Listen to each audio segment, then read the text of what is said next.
Happy Friday, everybody, and welcome into Locked On College Football Kickoff Live. That is Alex Dono from Locked On Canes. I'm Drake Toll from Locked On Big 12. Thank you for making Locked On College Football Kickoff Live your lunchtime listen every Friday. Alex, look, the news is broken about SMU, Stanford, and Cal going to the ACC. I can tell you this much. Yesterday, I was flushing the toilet as one does, accidentally knocked my college class ring into the bowl, flushed it away forever. Gone. It's gone. It's over. It's gone. And it's the second most embarrassing thing that's happened this week because the first is Stanford, Cal, and SMU going to the ACC. You've got a team in that conference for how long? You know, the SMU one is the one that I can stomach a little bit because Dallas is not that far away from the other ACC institutions. And I'm sure none of the ACC teams would mind going into Texas and doing some extra recruiting. These Northern California teams, though, Drake, there's a reason why, with all the realignment and additions the Big Ten have made and the SEC and the Big 12, why everyone has passed to this point on Cal and Stanford, because they're not moving the needle athletically. And then you add in the logistics, the travel costs, because listen, this is college football kickoff live. All right. We're focused on one sport, the biggest revenue sport. You also have to consider non-revenue sports. You have to consider swimming and diving. You have to consider golf teams making these trips to Northern California and from Northern California, because really the heavy burden is on travel is going to come to Cal and Stanford. And again, these are not, teams within the Pac-12 that move the needle like the other ones who have already been picked up by other conferences. So I hate almost everything about this, okay? The only part of it that is at least somewhat sensical is the idea, and, this is one of the things they ironed out in bringing these three schools in are, in the case of SMU, they're not going to be taking any of the TV revenue for 9 years. And Cal and Stanford are only going to be taking 30% of the revenue share during that time. And so, there's talk of 50 to 60 million extra dollars in revenue that will be distributed throughout the conference. So this is bringing some more money in, but it's a move of desperation. And that's what it reeks to me, Drake. It reeks desperation. Alex, we're in a position where the ACC is building a safety blanket with the knowledge that Florida State is likely going to jump ship. UNC obviously is unhappy. I don't think Clemson and Miami are going to sit around in the ACC when those two brands leave. It's inevitable at this point. These three teams were added just so that TV deal with ESPN, just so 15 teams are in this league so that TV deal cannot be reworked. But I can tell you this, ESPN's not going to like that. And there are a whole lot of executives right now that are laughing what the ACC just did. Yeah, and one of the questions I've been asked, since this rumor mill, which has turned into fact today, has been churning is this going to be enough to appease the Florida States and the Clemsons and the UNCs and the Miamis? And I don't think it's a matter of appeasing them, especially Florida State and UNC, who have probably been the most vocal about this. I don't think this is making them happy. I just think the reason why Florida State is still a member of the Atlantic Coast Conference is they've not yet found an affordable way to leave. It's only a matter of time. It's only a matter of when, not if. As soon as they can figure out a way to finance a buyout, or I'm sure most of these ACC institutions have legal teams combing over that grant of rights agreement, trying to figure out a loophole somewhere. To this point, they've not been able to find one because that is more than 100-year-old precedent that is kind of defining that grant of rights agreement. But, something we have to remember, Drake, is every single year it becomes just a little bit cheaper to buy your way out of it. So it's only a matter of when, not if. Dono, Locked On College Football Live. We've got a lot. We'll recap last night's Florida and Utah game. We're going to preview LSU and Florida State this weekend, Colorado and TCU as well. But I want one big prediction, one massive prediction about the NCAA from you. Well, here's something I'm sure we're going to talk a lot more about on the show today, but there's so much hype this year. Coach Prime in Colorado, Shedeur, the roster turnover, more than 80 scholarship players are new there in Colorado. All this hype, I'm telling you right now, that Buffalo's team is not going to win more than 2 games this year. Wow. And maybe that's not a bold enough prediction because 2 wins would actually be an improvement from an obviously completely different coaching staff, completely different roster. They only went 1-11 last year, Colorado. All this Colorado hype, Drake, they're not going to win more than 2 games this year. And listen, I think they're laying foundations there. I think Coach Prime is going to end up making Colorado more of a power than they are now, but they could easily open their season 0-5. If you look at that schedule, they've got TCU opening up the season. It would take a miracle to win that game. They're against Nebraska, who obviously didn't have the greatest of debuts, but on paper, they should still beat Colorado. You play against an improving Colorado State in-state rival team in week 3. Then you're against Oregon and you're against USC. So that's a 1-4, potentially 0-5 start there. And it doesn't get a whole lot easier for the Buffs. So I think that team is not going to win more than 2 games this year. Dono, money is where my mouth is on this one. My big pick to shock college football this year is, get this, it's crazy. Everybody lean in here. Texas doesn't go to the Big 12 championship game. It is everybody has picked UT to win the Big 12 outright and maybe even go undefeated. It's the best roster in the league. Dono, it's the best roster since 2019 Oklahoma in this league. They will lose to Alabama. They will lose to TCU. They'll lose to Kansas State. They'll get upset by Baylor. Texas finishes 8-4. And before everybody goes crazy, hasn't this always happened? Every year we say, this is the year. This is it. Texas is back. And they never are. So I, for one, am not falling for this trap. That was a topic of conversation amongst our hosts in the college football conference previews as well. And Alex, speaking of those, we talked to everybody across the Locked On College channel about their conference and what to watch out for across the country, which games, which players, what is most important to keep an eye on in week 1. We look at the Pac-12, the ACC, and we start with Craig Schmann of Locked On Big Ten.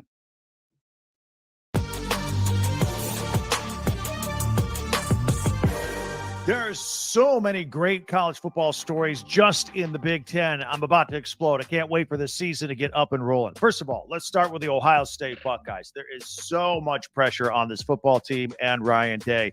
You know that Ryan Day can go through his 5th year, get to the Michigan game undefeated. He will have won 90% of his games at that point in the 5 years. And if he loses to Michigan the 3rd straight year, I don't have to tell you what's going to happen. Meanwhile, the quarterback battle going on there, Kyle McCord and Devin Brown, I think both guys are going to take snaps in Bloomington against the Indiana Hoosiers. And speaking of the Hoosiers, Tom Allen, 23 portal kids on the roster, a complete redo over there. The Jim Harbaugh suspension begins against East Carolina this weekend. Offensive coordinator Sherrone Moore also out. He has to sit out a game. This is going to be it. So defensive coordinator Jesse Minter will be the head coach for this game. And don't forget, Jim Harbaugh's 84-year-old father, Jack Harbaugh, is going to be an assistant head coach for this game. It's unbelievable. You can't make this stuff up. Also, former Michigan quarterback Cade McNamara, he's now at Iowa. Look, at Michigan, he won a Big Ten title, and he got to a playoff game. Now, he's going to go to Iowa. He doesn't have to be awesome. Look, last year, Iowa, their defense was great. Their offense stunk. So all Cade McNamara has to do is just be mediocre. Just be okay. Bring the defense and the offense closer together for complementary football, and Iowa could be representing the West in the Big Ten championship game this year. A couple of new coaches. Of course, Matt Rule, the new head coach of the Nebraska Cornhuskers. They're very excited about him there. They opened up the season against Minnesota last night. And Luke Fickell at Wisconsin. The Badgers take on Buffalo to start the season. Fickell and offensive coordinator Phil Longo are changing everything up at Camp Randall. They're going to run this air raid offense. What's Wisconsin known for?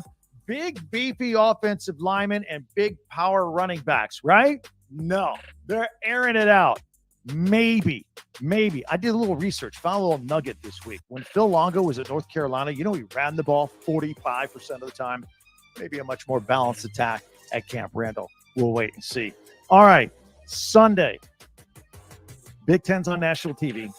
Northwestern Rutgers, 12 o'clock CBS. Only game in town. Probably the last 2 teams I picked to put on national TV, but that's just me. I still love it. I love all things Big Ten. Let's get back to the Saturday games here. Most Big Ten games are like double-figure point spreads, some 20 to 30 points as well. One game to keep an eye on right here. Write it down. Fresno State at Purdue. Purdue's only a 3.5-point favorite in this game. Fresno is coming off of back-to-back 10-win seasons. They've won the last 4 bowl games. Their defense only gives up about 19 points per game. They could be tough for Purdue. Of course, Ryan Walters making his debut as the head football coach. By the way, his mom is singing the national anthem at Ross-Ade Stadium. And, of course, Hudson Card the transfer quarterback from Texas. He was at Texas. He saw the writing on the wall. Quinn Ewers is there. Arch Manning is there. He was never going to see the field. So he's going to West Lafayette, and he's going to be the quarterback of the Boilermakers, and he might be the most intriguing quarterback in the conference this year. So enjoy all the games. For Locked On Big Ten, I'm Craig Sheeman. What's up, everybody? Candace Cooper here, Locked On ACC, and I'm here to talk about the best matchups out of Week 1.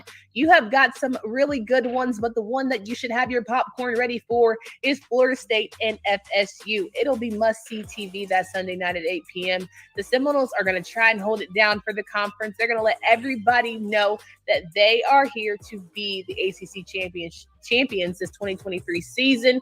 Jared versus the boys. You got Johnny Wilson, Jordan Travis, some very talented players ready to lock and load. But if you're looking for some inter-conference matchups, I'm trying to tell you Duke and Clemson will be a good one on Monday. Will the Clemson Tigers be able to keep their reign rolling as they try to defend their ACC title? Duke is a team that nobody saw coming last season, but will there be film on them this year? Remains to be seen how well they can produce under Mike Elko in year 2. It's not a fluke, according to them. So I want you guys to be locked and loaded on the Blue Devils, quiet as it's kept. Last matchup, I would say, is Louisville and Georgia Tech. Georgia Tech is a team that has been flying under the radar for me and Kenton Gibbs. If you listen to our show, Coach Key has those boys ready to go, but it is Louisville and Coach Brom who are trying to bring back a new era of Cardinals football. Can you have a strong quarterback in Plummer? Can you find and rejuvenate this defense and keep things going? That's what the real questions are. Excited to see how it all plays out. Some really good games for your weekend. Thursday through Monday, the ACC is fully loaded. They have so many games top to bottom that are going to be exciting, so don't forget to check it out. And check us out at Locked On ACC on Twitter if you want to talk about us or talk to us during the football weekend. But more important than that, follow us wherever you listen to podcasts. Until next time.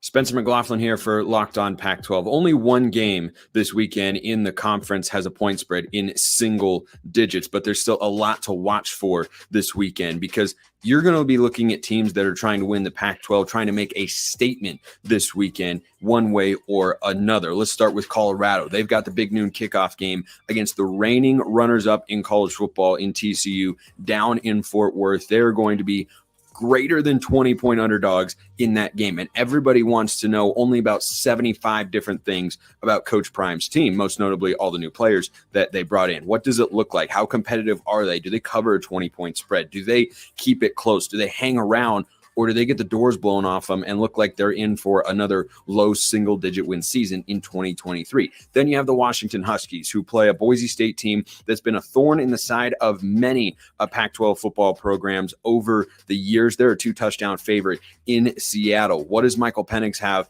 in his new kind of revamped offensive line? Are his weapons just as good with the chemistry that they had a season ago? Many expect that to be the case, but that's a Boise State team that you should not take lightly, even though they're heavily favored in the game. But the most interesting game individually is Cal going at North Texas. The Bears are trying to become bowl eligible this year. Justin Wilcox might be coaching for his job this season. He might need to get the Bears to a bowl game to retain his position as head coach of the California football program.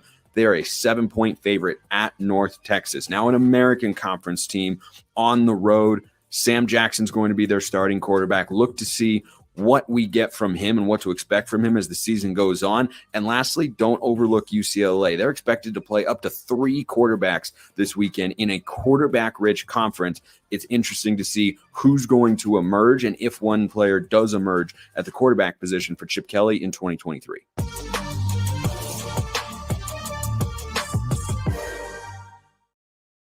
Just a reminder that SEC, Big 12, and HBCU coming up next. Dono, I don't think any conference college schedule is crazier than whatever McLaughlin was wearing in that last video.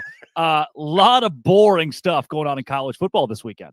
Well, the thing I am excited most for is the LSU FSU game, because 2 top 10 teams, that could show you one of them is a national title contender. And if the other one loses a close game early enough in the season, they still have time to brush themselves off and recover and get back into that conversation. That game makes the SEC and the ACC the de facto most entertaining conferences this weekend, and especially in a week filled with 20-plus point spreads and cupcake schedules. There is one game. It is the one game that stands out, LSU, Florida State, and it is our game of the week. Yeah, and you know what? Caroline Fenton of Locked On LSU here on Locked On College Football Kickoff Live. LSU, Florida State, biggest matchup in the country this week. Did the Tigers win? It's a good question. My heart says yes. Yeah, my the head answer is says yes. You're supposed to perhaps. say yes, Caroline. My head says perhaps. And I think that this is such a tough game for me, just taking my fandom and my emotional investment out of it. It's tough for me to pick because these two teams are so evenly matched. Because you're going into this game with two teams that overachieved expectations last year, two teams that return their starting quarterbacks, two teams that return a ton on the offensive line, two teams that return their leading receivers, two teams that return their leading rushers, and two teams that return their top defensive players. So you got a ton of continuity and a ton of turnover from year to year. And you also have two teams that have expectations that have exponentially risen from last year into this season. Because Florida State and LSU are both going into this season as top 10 teams. And both of these teams are going into years with gettable divisions and conferences. Like this season, the SEC West is really up for grabs. Alabama's coming in to a questionable year, two new coordinators, don't know who's going to be the starting quarterback. Texas A&M also has a lot of questions, so it really is anybody's West. And I look at the ACC, and I think it's the same thing. Clemson, not quite sure what's going to pan out with them. Can Drake May really carry UNC to an 11-1, 12-0 season? We have yet to see that be decided. So it could be Florida State's ACC and it could be LSU's SEC West. And, you win this game and your hopes for the college football playoff are still alive. You lose this game, then you can still go 11-1 in the rest of the season and perhaps win a conference championship, but your margin for error just gets that much slimmer. So the stakes are high for both teams and the expectations are high for both teams. So it's tough for me to pick, but I lean LSU in this one, just simply given what this team accomplished last year, I think is more impressive than what Florida State was able to do. Florida State had a solid record at the end of last season, but Florida State also didn't beat a single ranked opponent on their schedule. LSU was able to take down an undefeated Ole Miss. LSU was able to take down an Alabama team with the best quarterback in college football last season. So I think that LSU is just going into this game a little bit more battle tested.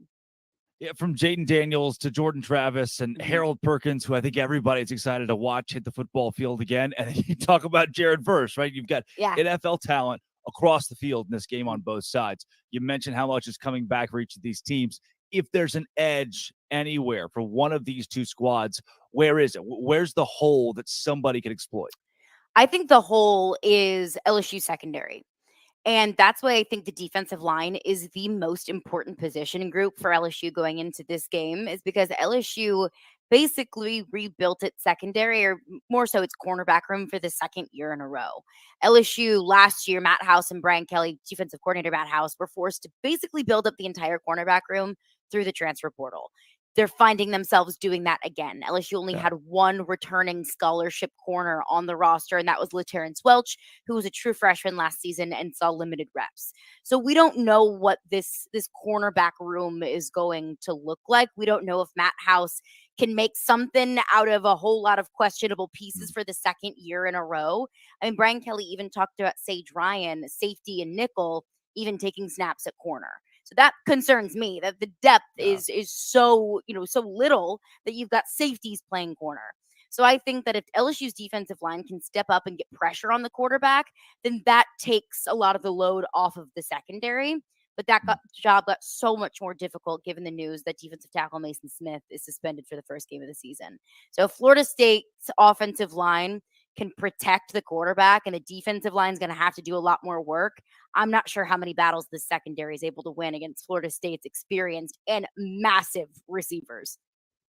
Caroline, you said that this game is going to be close. You lean LSU.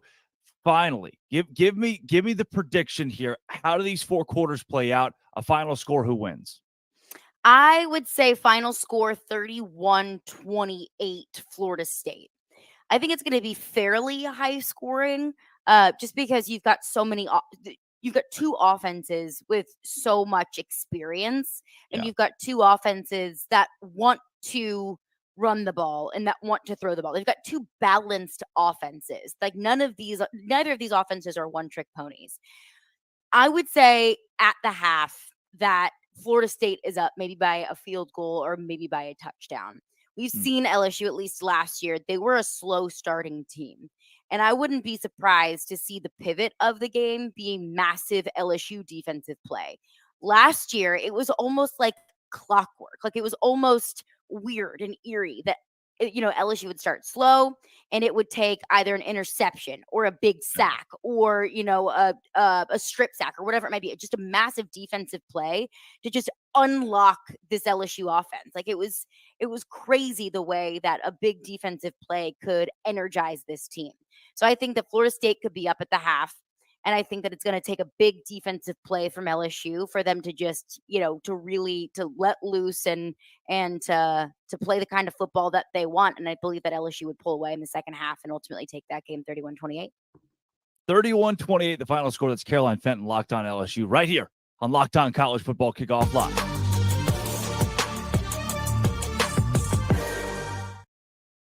We got so much more coming up here. College Football Kickoff Live. The Florida Gators. Man, they sucked last night, Dono. I'm sure you were so torn up about that. Prime time in Colorado this weekend and some realistic expectations for Coach Prime and the Buffs. That is next. Dono?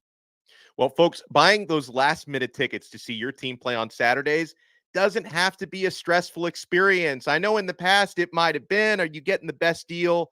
Guys, you always get the best deal at Game Time. Game Time is the fast and easy way to buy tickets for all the sports, music, comedy, and theater near you. Killer deals on those last-minute tickets. I was looking at tickets for my Miami Hurricanes against Miami of Ohio for as low as $4 for tonight. Folks, forget planning months in advance. Game Time has deals on tickets right up to the day of the event. The flash sales are amazing. You want to download the Game Time app, create an account, and use code Locked On College for $20 off your first purchase. Terms apply. Again, create an account and redeem code Locked On College for $20 off. You're going to find the best deals on this app. And guys, if you find tickets in the same section and row for less, Game Time will credit you 110% of the difference. Use code Locked On College for $20 off. Download Game Time today. Last minute tickets, lowest price guaranteed. About last night, guys, as Kenton Gibbs of Locked On ACC joins us again. Drake Toll, Alex Dono, Kenton Gibbs. About last night, Utah and Florida. It was bad from the jump. It looked like Florida might be able to sneak in there late, and they just didn't. I think two things can be true. One, Florida's a really bad football team. Two, Utah is a really good football team. You saw that on display. Here's what our host of those two shows had to say about last night's game.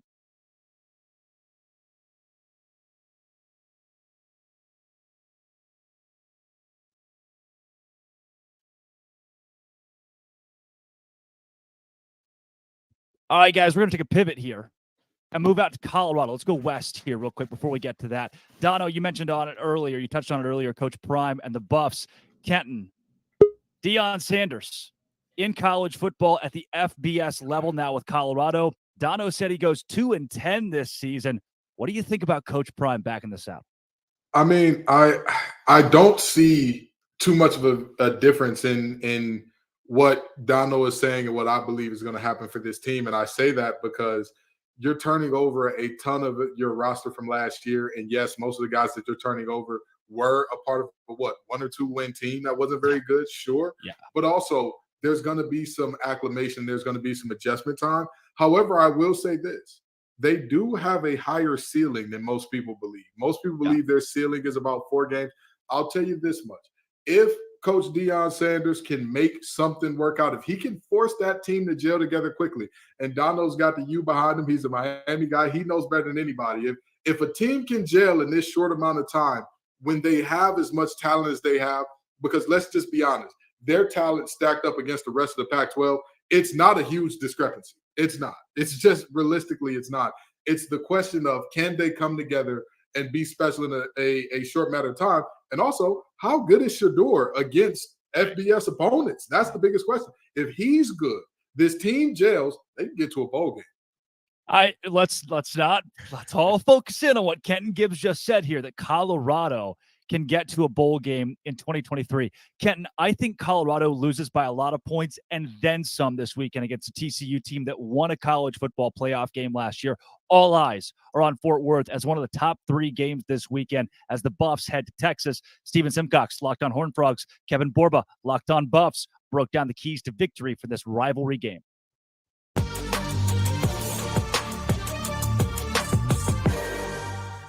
All right, Kevin, give me one or two. You talked about matchups. Give me just one or two keys for Colorado. If they win this game, how does it get done?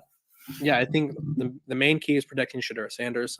If this offense is going to go at all, they need him to have some time. It doesn't matter how athletic of a quarterback you are. It's hard to make plays when you're always running for your life. And then the other one, I think they need to pressure Chandler Morris. I think if they want to win this game, they need to make Chandler Morris uncomfortable and kind of make him go back to his, I guess, last year's debut when he was kind of struggling and overthrowing the ball and kind of just not looking like he was as advertised. What about you? What's the key for TCU?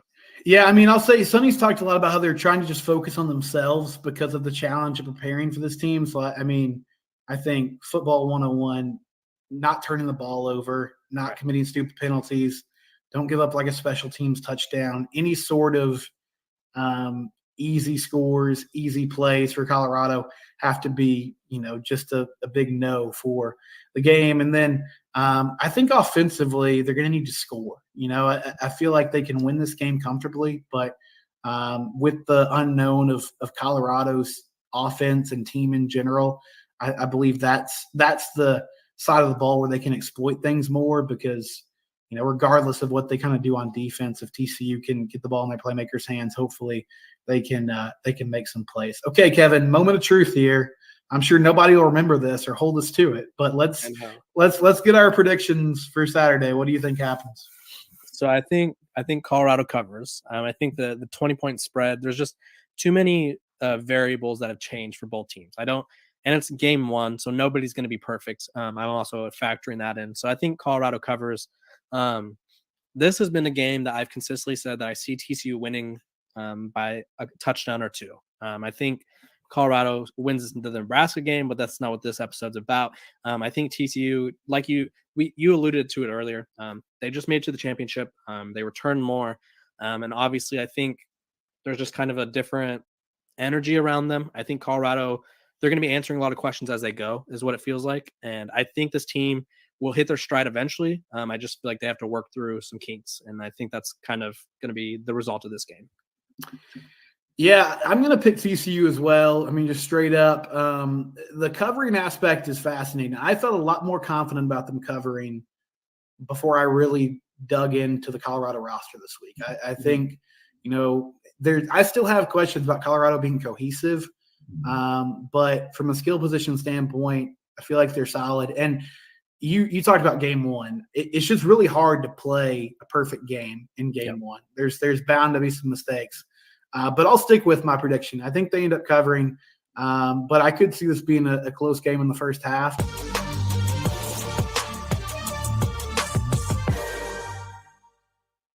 Oh, wow, Dono, 2 of our more tame hosts. Nobody really wanted to win this game by a lot this weekend, I guess. You had to pry it out of Steven Simcox to say the Frogs are going to do well. Look, TCU's got Trey Sanders, running back from Alabama now. They've transferred in the number 1 JUCO guy in the secondary in the country. I don't see this game being close. Well, there are certain areas I'm going to be looking at from the Colorado side, like their defensive backfield. You expect that, obviously, not only to be well coached by Deion Sanders, but they've got the talent there, looking at guys like Travis Hunter. And what is true freshman Cormani McClain going to do? Because it seems like he took some lumps, had some good moments and some bad in fall camp. So that's definitely an area on a Deion Sanders coach team I always watch. Coming up on College Football Kickoff Live each week, we take a look at teams in the college football playoff conversation. We can start with Georgia, but we'll start with USC instead because they might not be around too long. That is next, Dono. Well, folks, these days, every new potential hire can feel like a high-stakes wager for your small business. You want to be 100% certain that you have access to the best qualified candidates available. That's why you have to check out LinkedIn Jobs. LinkedIn Jobs helps you find the right people for your team faster and for free. Folks, I know this works because I have gotten jobs through LinkedIn Jobs before. You add your job and the purple hashtag hiring frame to your LinkedIn profile to spread the word that you're hiring. Then simple tools like screening questions make it easy to focus on candidates with just the right skills and experience. Then you can quickly prioritize who you'd like to interview and hire. It's why small businesses rate LinkedIn Jobs #1 in delivering quality hires versus leading competitors. LinkedIn Jobs helps you find the qualified candidates you want to talk to faster. Post your job for free at linkedin.com/lockedoncollege. That's linkedin.com/lockedoncollege to post your job for free. Terms and conditions apply. Playoffs. We're talking about playoffs on September 1st. Each week, a different host whose team has a real playoff chance will join this show and sell us on why their team should be in the national playoff conversation. We start with Mark Culkin from Locked On USC. How you guys doing? Mark. The Good to offense see you, is Mark. good. The defense, I think all of us here have questions. Can you help us out? Sure. What would you like to know about USC's defense? Can it be good? Yes, it can. Yes, it can. What USC's defense needs to do is, number one, settle in on who your starters are or who your backups are. In the first game against San Jose State, USC ran out over 70 players on defense. Not on defense, on the whole roster basically played. And that included pretty much everybody on defense. Their best player, Eric Gentry at linebacker, he's still not quite 100% yet. However, you did see a difference when he was on the field versus when he was not. USC struggles at times, I guess is the best way to put it, playing defense. Against San Jose State, when Eric Gentry got on the field, USC had 3 3-and-outs in a row. And then the next 2 or 3 series that he actually played in, they might have given up a first down before they had to get off the field. So a little bit of experimenting that we saw against San Jose State. And while, yes, people were anticipating a bigger jump, looking different than what they looked like last year, it's game 1. You rolled a lot of players out there. If we're still having the same conversation after games 3 and 4, hey, bring me back on and pick your best shot. Kenton, let's go to you. What's your biggest concern with USC this season? And Mark, maybe you can try to help him out. I'll tell you this. Baseball and football have one thing in common. You have to be strong up the middle in both sports. I am worried about USC up the middle at all 3 levels, honestly. I'm concerned, and I need to know, we've seen this story, we've seen this song and dance with Lincoln Riley before, of the offense is going to be hot as fish grease and the defense is going to be cold as the icebox where Omarion's heart used to be. Help me out. Tell me why this team's going to be strong up the middle at all 3 levels, or at least 2. So one of the issues that USC dealt with last year in Lincoln Riley's first year was a lack of depth. They attacked the transfer portal probably as well as anybody did during the offseason. They brought in Bear Alexander from Georgia. They brought in an Anthony Lucas from Texas A&M. They brought in a Jack Sullivan from Purdue. They brought in Keon Bars from Arizona. Keon Bars and Bear Alexander are the 2 guys up the middle. Mason Cobb is the linebacker from Oklahoma State. These are the areas that they're trying to address where they showed significant weakness last year. So they put the Band-Aid over the middle. They brought in more players. They addressed their depth issue. And let's just be honest, folks. Last year, USC missed the playoffs by this much of a margin. And that was with 0 defense. They don't have to be great. They don't have to be really good. They just have to be average when you've got Caleb Williams and that type of offensive firepower that's going to keep you in every single game. Because if the other team can't score with USC's defense just needs to do enough to carry them over the finish line. Wow. I want to pause there and just explain. You just explained the thesis of Big 12 football for the last decade. Hey, our defense can suck as long as the offense scores. Mark, the adage is defense wins championships. So maybe that won't hold true for you and the Trojans. But Dono, what's the concern for you? Well, no, I'm not even going to go with the concern. I'm going to go with the strength because I'm a glass half full guy, all right? You mentioned Caleb Williams, who obviously he's off to a nice start against San Jose State. 4 touchdowns, no interceptions, big yardage. Heisman darling, already penciled in as the first overall pick in this coming NFL draft. Could he be even better, Mark, than he was a season ago? What do you think the ceiling is for Williams in that O? So the short answer is yes, he can be better, and that's kind of scary. He won the Heisman last year, and when he was there in New York with all the other quarterback candidates who were playing in the playoffs, that's what Caleb Williams wants. He wants the opportunity to play in a championship. He wants to win a championship. He hasn't done that yet in college. So that is his motivating factor. And again, when you see the growth, we talk about how freshmen grow from year 1 to year 2 when they become a sophomore. The same rule applies when a coach takes over the new team. You see growth from year 1 to year 2. And I think you're just going to see more of that of USC this year. To Drake's comment about defense wins championships, that is absolutely true. But you're seeing those teams that typically have great defenses, they're relying on their offenses now. Nick Saban has been very forthcoming with it. It's all about offense now. You saw what Georgia's offense did in the championship game last year. It wasn't really their defense that won the game. Well, Mark, TCU did only score 7 points. So you can make a case in either direction for the Georgia offense or defense. Yeah, I was about to say that defense. I mean, they had TCU standing on their head for half the game. That was a tough one. That was a real tough one. So that may not be the best case of all time. I also saw Georgia struggle with Kent State to start the season. So and Missouri, Missouri on the road. Certain games we can go that all day long. Yeah. That's true. Well, Mark, for now, your team is a college football playoff contender. And with the schedule in the Pac-12, that could still be standing within the next 10, 12 weeks when the season wraps up. Thanks for joining Locked On College Football Kickoff Live. Look forward to it. Guys, it is time for our newest, maybe my favorite segment of the show. It is Sell Me Why. We're going to go around the country here and sell you on spreads in college football. The number 12 Tennessee Volunteers host the Virginia Cavaliers. And I know what you're thinking, Power 5 game. The spread can't be that crazy. Well, at noon Eastern tomorrow, it's a 28.5-point spread. Here's Eric Kane of Locked On Vols to sell you why the Vols should cover 28.5. Hey, what's up, everybody? Eric Kane, host of Locked On Vols. And this is why Tennessee can cover the 27.5-point spread against Virginia. First and foremost, it's pretty much going to be a home game. Game's in Nashville, Nissan Stadium, a neutral site game, but Big Orange is going to be everywhere. So you're already going to have that home field advantage, if you will. Secondly, Virginia, on paper, it's the opener, so truly you don't know. But on paper, it's not a very good football team. A lot of personnel changes on offense for sure.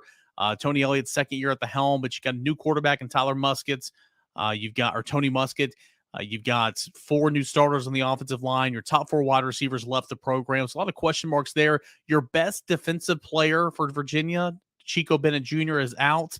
And I think Tennessee's really going to try to start this season off with a bang with a new starting quarterback, Joe Milton, who is going to take some shots down the field. And this defense is going to be a whole lot better.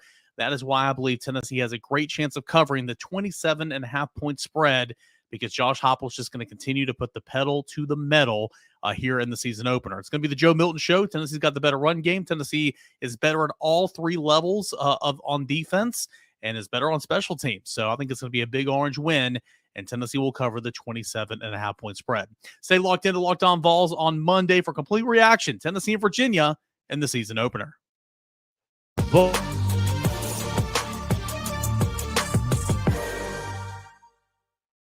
Book a 4-touchdown win for the Vols this weekend, guys. The Duke's Mayo Classic is tomorrow night. Number 21, North Carolina. The Tar Heels against Shane Beamer's South Carolina Gamecocks. The Tar Heels favored by 3 points, 2.5 at some books. Kenton, ACC guy. Is North Carolina top of the SEC in the Duke's Mayo Classic? Thank God we got somebody that can put on a decent representation of the ACC. Because, Lord, that first game, they don't have to sell me why. They don't got to sell me something good. They don't got to do none of that. That is going to be an absolute devastation. But in talking about this game with USC, UNC, who's the real Carolina per se, we're going to see a game that is going to be a lot like what we just talked about with USC's pundit. And I'm talking about Southern California here. It's going to be a track meet on turf.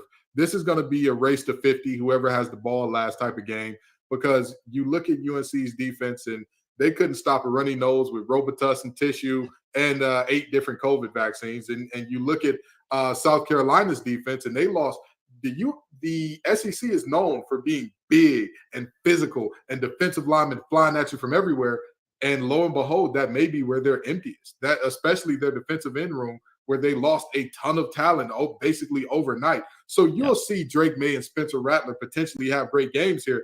I'm not sure about the line. FanDuel, I don't know. But whatever the over is, go hammer that thing. Unless that over is 120, go hammer it right now.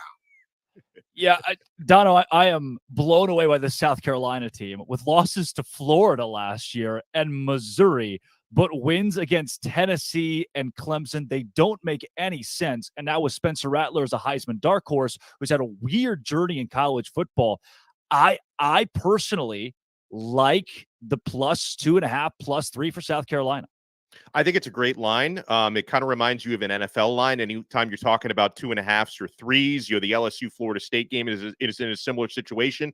I'm leaning ever so slightly to North Carolina to win the game and probably just cover, because 3 is usually the magic numbers with these things. Yep. I think Spencer Rattler's probably getting slept on a little bit too much, maybe not getting enough respect. I know that's been a topic of conversation in that side of the Carolinas, but I can tell you Drake May is more than likely going to be the best player on that field. And with 2 offenses, and, I know Drake May doesn't get a lot of defensive support, but in what's going to be an offensive-centric game, I'm going to go with the best overall player. And I think Drake May, as he's going to have to do a lot this year, is going to put the Tar Heels on his back and just edge it out with a win and probably just cover that 3 points. But I'm not even sure which way I'm going to go on that yet, Drake. I could make an argument for maybe this game gets decided by a point in either direction, or North Carolina squeaks by with a 3-point win.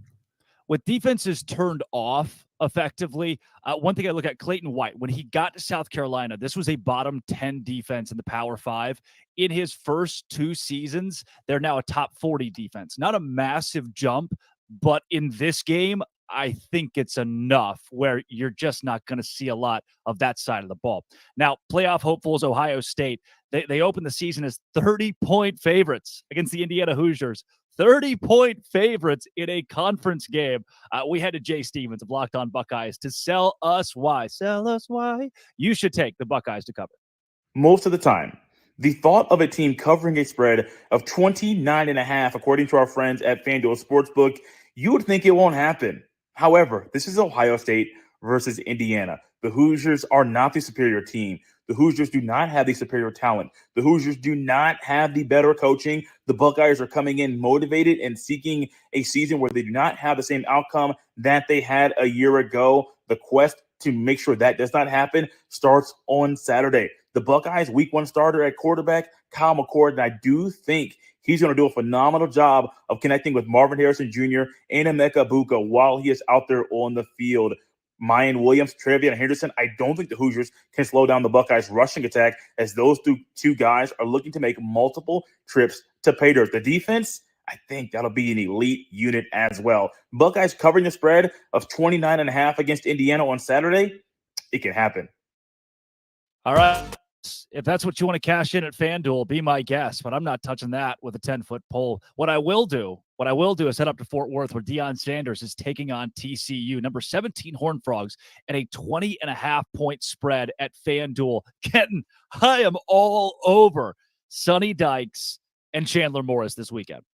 And here's the very interesting thing that I find about this TCU squad. Everybody's like, "Oh, you lost to Riley, brother. That offense is going to suffer." And I'm asking people, does anybody know who Sonny Dykes is?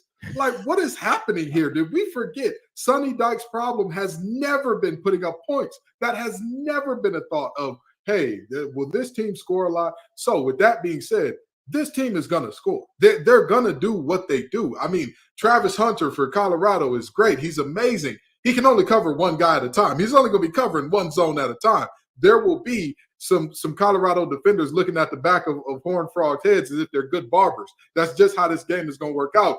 I believe that TCU is going to cover this spread. They say good teams win and great teams cover. But in this reality, it's a good team that's probably playing against a team that's going to be a little outclassed here. Absolutely. And look, it's a TCU team that FanDuel right now, the disrespect 7.5 win total for this TCU team. They certainly beat that out this year with Chandler Morris, who won the job over Max Duggan. Let people forget, this guy was the starting quarterback at TCU until he got hurt in this Colorado game last year. That was a blowout. Dono, the only difference to me in this game from what it was last season is that Colorado has 73 new players. It was already bad last year. I just don't see it being close. When I saw this line at FanDuel, I started salivating, and I'm pretty conservative with this stuff. When we're talking about 27.5 point spreads, 28 point. I know this isn't that, but when you talk about these giant spreads week one between two Power 5 teams, I'm usually either staying away from it or I'm taking the underdog to cover that big spread. Not in this case, okay? Because again, I know the Colorado fans already hate me for starting the show saying they're not going to win more than 2 games this year. I think that during the season, they're going to start to figure some things out and maybe cover some big spreads like this. But it's not going to happen against TCU week one, right? Gelling, finding that cohesion, first game with 80-plus new scholarship players against a team that just played for a national title last year and won a college football playoff game. I think TCU is going to run them out of the building, and I can feel pretty comfortable taking TCU minus 20.5 this time.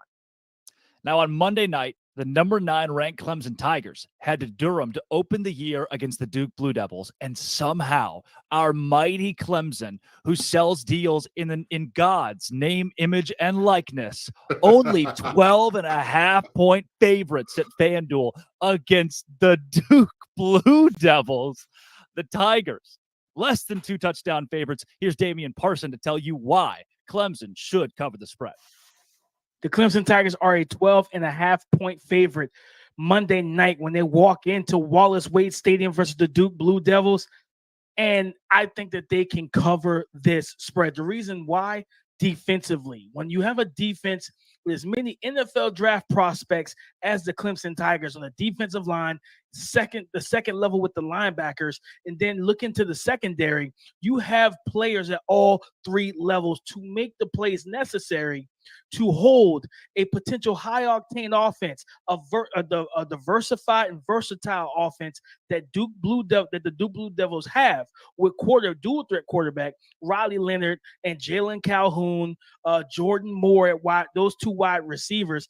I think when you factor in a new starting right tackle who's never played tackle in college football, starting for the Duke Blue Devils, I think that gives Xavier Thomas an opportunity to get into the backfield and create chaos. Rook Ororo, Tyler Davis, Justin Maskell, Barrett Carter, Jeremiah Trotter Jr., those guys will make the impact, and that's why I think that they will cover the spread. If Clemson doesn't cover 12.5, I'll saw off my left pinky toe with a rusted knife. What are we talking about here? It's the Duke Blue Devils. Absolutely. FanDuel 12.5. I'm all over that one. Now, Kenton, since we got you here, Dono gave his season prediction earlier, his big one, that Colorado goes 2-10. You look across the landscape of the college game. What do you like? What's your one big prediction for this year? First of all, get that rusted knife ready. It's possible. This is not your dad's Duke football, but we'll talk about that later. My big prediction for this season is that Notre Dame gets closer to a national championship than Georgia this year. Wow. Notre Dame gets closer to a national championship than Georgia. I know that people are going to look at me crazy, but there are 3 reasons that I say this. Number 1, no team has three-peated since Minnesota, and Betty White was in grade school at that time. Yeah. Let's start there. Number 2, I know that everybody's lambasting how easy Georgia's schedule looks and all that. Look at Notre Dame's schedule. Look at it in depth. The only teams that you would say are in the same stratosphere as them is Ohio State, who has problems at tackle and quarterback, 2 positions you absolutely don't want to have questions about. Not problems, they have questions there. And then you look at USC, defense is optional. And you got Sam Hartman over there. Listen, that team is primed and ready. Now, will they get destroyed by 50 in the playoff? Very possibly. But this is a team that is primed for an 11-1 or undefeated season. It's Notre Dame for Kenton Gibbs this season. And coming up next, let's talk Arizona State Sun Devils. They have done one of the stupidest things that you could possibly do in college football. That is up next. But first, Dono. Folks, let's get ready for some NFL action with incredible offers from FanDuel, America's #1 sportsbook. I've been having so much fun even during the offseason on FanDuel, and now it's go time because right now, new customers can bet $5 and get $200 in bonus bets guaranteed. Plus, all customers who bet $5 will get $100 off NFL Sunday Ticket from YouTube and YouTube TV. Now, that's a great deal, guys. Now is the best time to join FanDuel. The app is easy to use, and you can bet on everything from the spreads to player props and more. The parlays are fantastic. So you need to visit FanDuel.com/lockedon and kick off the NFL season with an offer you won't want to miss. FanDuel, official partner of the NFL. I think the word joke encapsulates everything that has come out of Arizona State the last couple of weeks, and this one is maybe my favorite.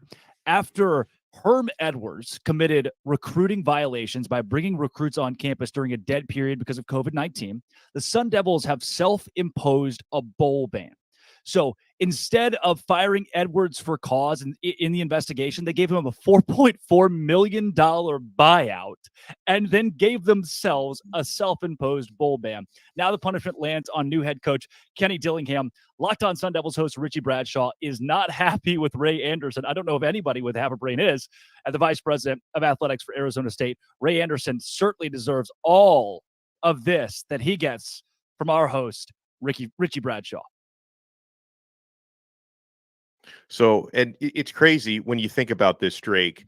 Some of these recruiting rules, I get it, are real complicated in the age of technology and, the data limitations and stuff on texting and phone calls. But, I mean, it seems to me like the biggest no-brainer in the world is dead period. Everybody knows when and what the dead period is. So you're not bringing players on campus. And then, like you said, the punishment gets passed on to Dillingham and to the players who are currently there. That, to me, I could complain for 6 hours about the NCAA and their archaic codes of conduct, but one of the things that annoys me more than anything else is when head coach X commits a violation and then he gets out of Dodge, and it's the people who remain are the ones who are left to pick up the pieces. I absolutely hate that. Yeah. 100%. And I before we move past this, I just want to say this. This is one of those moments, and like you talked about, Donald, the way in which the NCAA works, this is one of those moments that we'll look at as one of those dominoes that triggered the NCAA football becoming a separate entity from the NCAA altogether. Because let's just be honest, all the conference movement and consolidation we're seeing, the Power 5 becoming the Power 4 and all that, we know where this is headed. We're slowly marching on towards football saying, hey, we're going to govern ourselves. You all figure that out with the rest of it. But I digress. It's a terrible situation for Arizona State to be in on behalf of folks who, like you said, are no longer in the program. I'm going to self-impose myself. I can't win the lottery this week. I think Vanderbilt, maybe Northwestern. Like this is similar to me from what Michigan did in suspending Jim Harbaugh for the Western Kentucky or Western Michigan game, right? He got a 3-game suspension and none of them matter. You have a joke of a reaction when you take a team that's going to win 3 games this year and say, you know what? No matter what happens, we're not going to a bowl. You aren't going to a bowl anyway. This whole thing is laughable to me. And this is the same Ray Anderson that as soon as Arizona State got the invite to the Big 12, came out publicly and said, sure, we'll go to the Big 12. I'm not going to Morgantown. The first thing he did when he got on the lifeboat, right? Titanic's going down, and we pulled him out of the water onto the lifeboat. He looked at the driver and said, you're fat. And looked at everybody else and said, you're all ugly. I'm done. What a joke of a program right now at Arizona State. The leadership there has only made that school look worse. Again, the big issue I have with this, Kenton, maybe the biggest issue, they weren't going to a bowl in the first place. Yeah. And I'm all for teams holding themselves accountable and, saying, hey, we're going to be serious about these things. And trust me, as an NC State graduate, I've seen NC State self-impose postseason penalties when it's like, the basketball team probably wasn't going to a tournament this year anyway, but good on you. I'll say this. I understand trying to preempt the NCAA and say like, hey, we did it to ourselves, so you can't punish us anymore. The only problem with that is, like you said, this is a team that is going to be terrible. Like at the end of the day, by game 5 or 6, we'll already be like, oh yeah, this team is basically eliminated from bowl contention already. Huh? That's tough. Well, it's an unfortunate situation. And, the players who have been on record talking about it have all said, we're going to keep grinding and chipping away like we were going to do anyway. And like Donald said, at the end of the day, you can tell that those players are looking around like, we didn't bring on anybody who wasn't supposed to be here. We understand that dead period means dead. That's Herm Edwards, who's probably back at ESPN being the talking head already. Yeah. Like, let's knock this off. So, it's an unfortunate situation. But like you said, I am banning myself from dating Meg Thee Stallion this week for not being on time to the show today. I'm banning myself from dating Meg Thee Stallion. That's her loss, not yours. I'm sorry, Meg. I'm sorry. I know. I'm announcing this live. So everybody's spotting this out at the same time, including Meg. Meg, I'm sorry. Next week, I'll be back. I can't do it. I can't. Oh, dude. Hey, look, if you're out there and you're wondering, who are these 3 guys, the 3 talking heads on your screen right now? Welcome to Locked On College Football Kickoff. It's a live show every Friday from 11 a.m. to 1 p.m. Eastern. That's Kenton Gibbs of Locked On ACC, Alex Dono of Locked On Canes, Drake Toll here from Locked On Big 12. Dono, college football is back.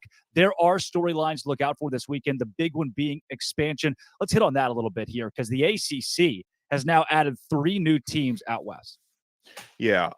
The ones very, very far out west are the ones that are going to give me headaches and nightmares. I mean, this is a desperate move by a desperate conference. And in the case of Cal and Stanford, they had a lot more to gain from this than the ACC did, because you're talking about your travel costs and logistics, because this is about more than just football, right? It's not just football teams and basketball teams who have to travel back and forth, golf teams, tennis teams, everybody has to make these trips from Northern California to the East Coast, all the way down to South Florida in my case. And, there's a reason why when the Big 10 and the Big 12 were poaching the Pac-12, why these are teams they left behind. They didn't want Cal and Stanford for a reason. Obviously, they moved the needle academically, but they do not move the needle right now athletically. Now, in the case of adding SMU, I'm kind of intrigued by that. I'm curious to hear Kenton's take on this one as well, because, Texas and Dallas is not that far away, given the geographic landscape of the Power 5 conferences these days. It's not that crazy to add a team from Texas. I'm sure, every team in the ACC wouldn't mind having more of a recruiting presence in that part of the country. Yeah, so let me say this. If you have watched me on Locked On Wolfpack or Locked On ACC talk about expansion, I have constantly said one thing. I'm completely neutral on expansion until there was an announcement by somebody from the San Francisco Chronicle saying that this expansion could potentially be for only the revenue-generating sports. Then I was all on board for it, and let me tell you why. Because those are the sports that use the private jet.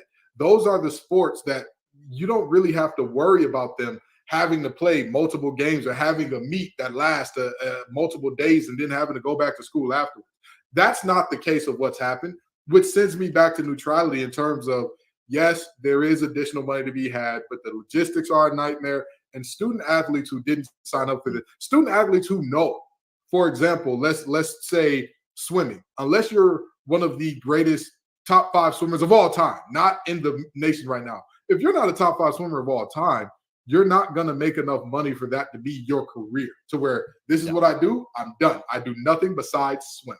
If you're not a Michael Phelps or a Lochte or something like that, Cullen Jones, if you're not that, you're going to have to work at some point in time in the real world, as we call it. And so being a detriment to their academics is absolutely ridiculous to me, because they take advantage of the networking events, of the ability to kind of expand their network via athletics in ways that they absolutely need to, because again, Caleb Williams in his first contract is going to be very different from somebody who's trying out at Olympic trials for the 100 backstroke. It's a different ball game. So with that being said, I look at this and say, hey, SMU ain't taking money for 9 years. Great. Sure. We love it. If they're great, they'll bring the Dallas market out in whole if they, have a year or two where they turn out to be special. But the reality is we have just done a grand disservice to student athlete health and welfare and academically as well, potentially, with this move. And so the money is great and sure, and I'm sure all of the teams who wanted more money will be happy now, or maybe they won't. Maybe they'll still complain and moan. I think they'll still complain. Yeah. So and now basically you've added these teams, added in a little bit of money. Teams are still going to complain and want to get out. It's a tough situation. It's really unfortunate.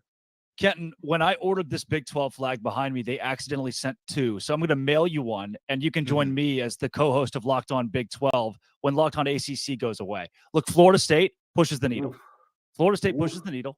Miami, Clemson, when those teams leave, when this contract is reworked, I don't see a world where the ACC exists in 2030 because the big brands already want out. Yeah. Is there still a Locked On ACC 5 years from now? So here's the thing, right? We'll be covering a conference championship game of ODU versus NC State, and we'll love it. We'll love it, okay? The Monarchs versus the Wolf Pack. Let's do it, baby. Yeah, we'll be there for it. No, but in all seriousness, I mean, you're right. I've said this for a long time, and I've said it earlier in this show. We are headed towards a consolidation of powers. Yeah. What we are headed towards is basically a AFC, NFC style thing in college football. And guess what happens when that consolidation happens? Hey, I think that you owe our teams about $80 million a year. No, we're not going to pay that. Well, great. I talked to those guys, and they said they want $85 million over there. So good luck trying to get any football on your TV outside of UAB and Troy. Good for you. Go for it, buddy. And I think that's where we're ultimately headed towards. So will the ACC exist as it stands now in 5 to 10 years? Probably not. But I think college football as a whole will look extremely different from a conference standpoint in a decade or so. Yeah. Kenton, as we dive back into games this weekend, look, I don't think we have any college football hopefuls in this rivalry. Maybe there's a big surprise. These two teams feel like the chaos teams that upset somebody along the way. But I tell you, one player holds a ton of expectations. Andrew Lyons, Locked On Gamecocks, explains to Isaac Shade of Locked On Tar Heels why Game 1 holds a ton of weight for South Carolina QB Spencer Rattler.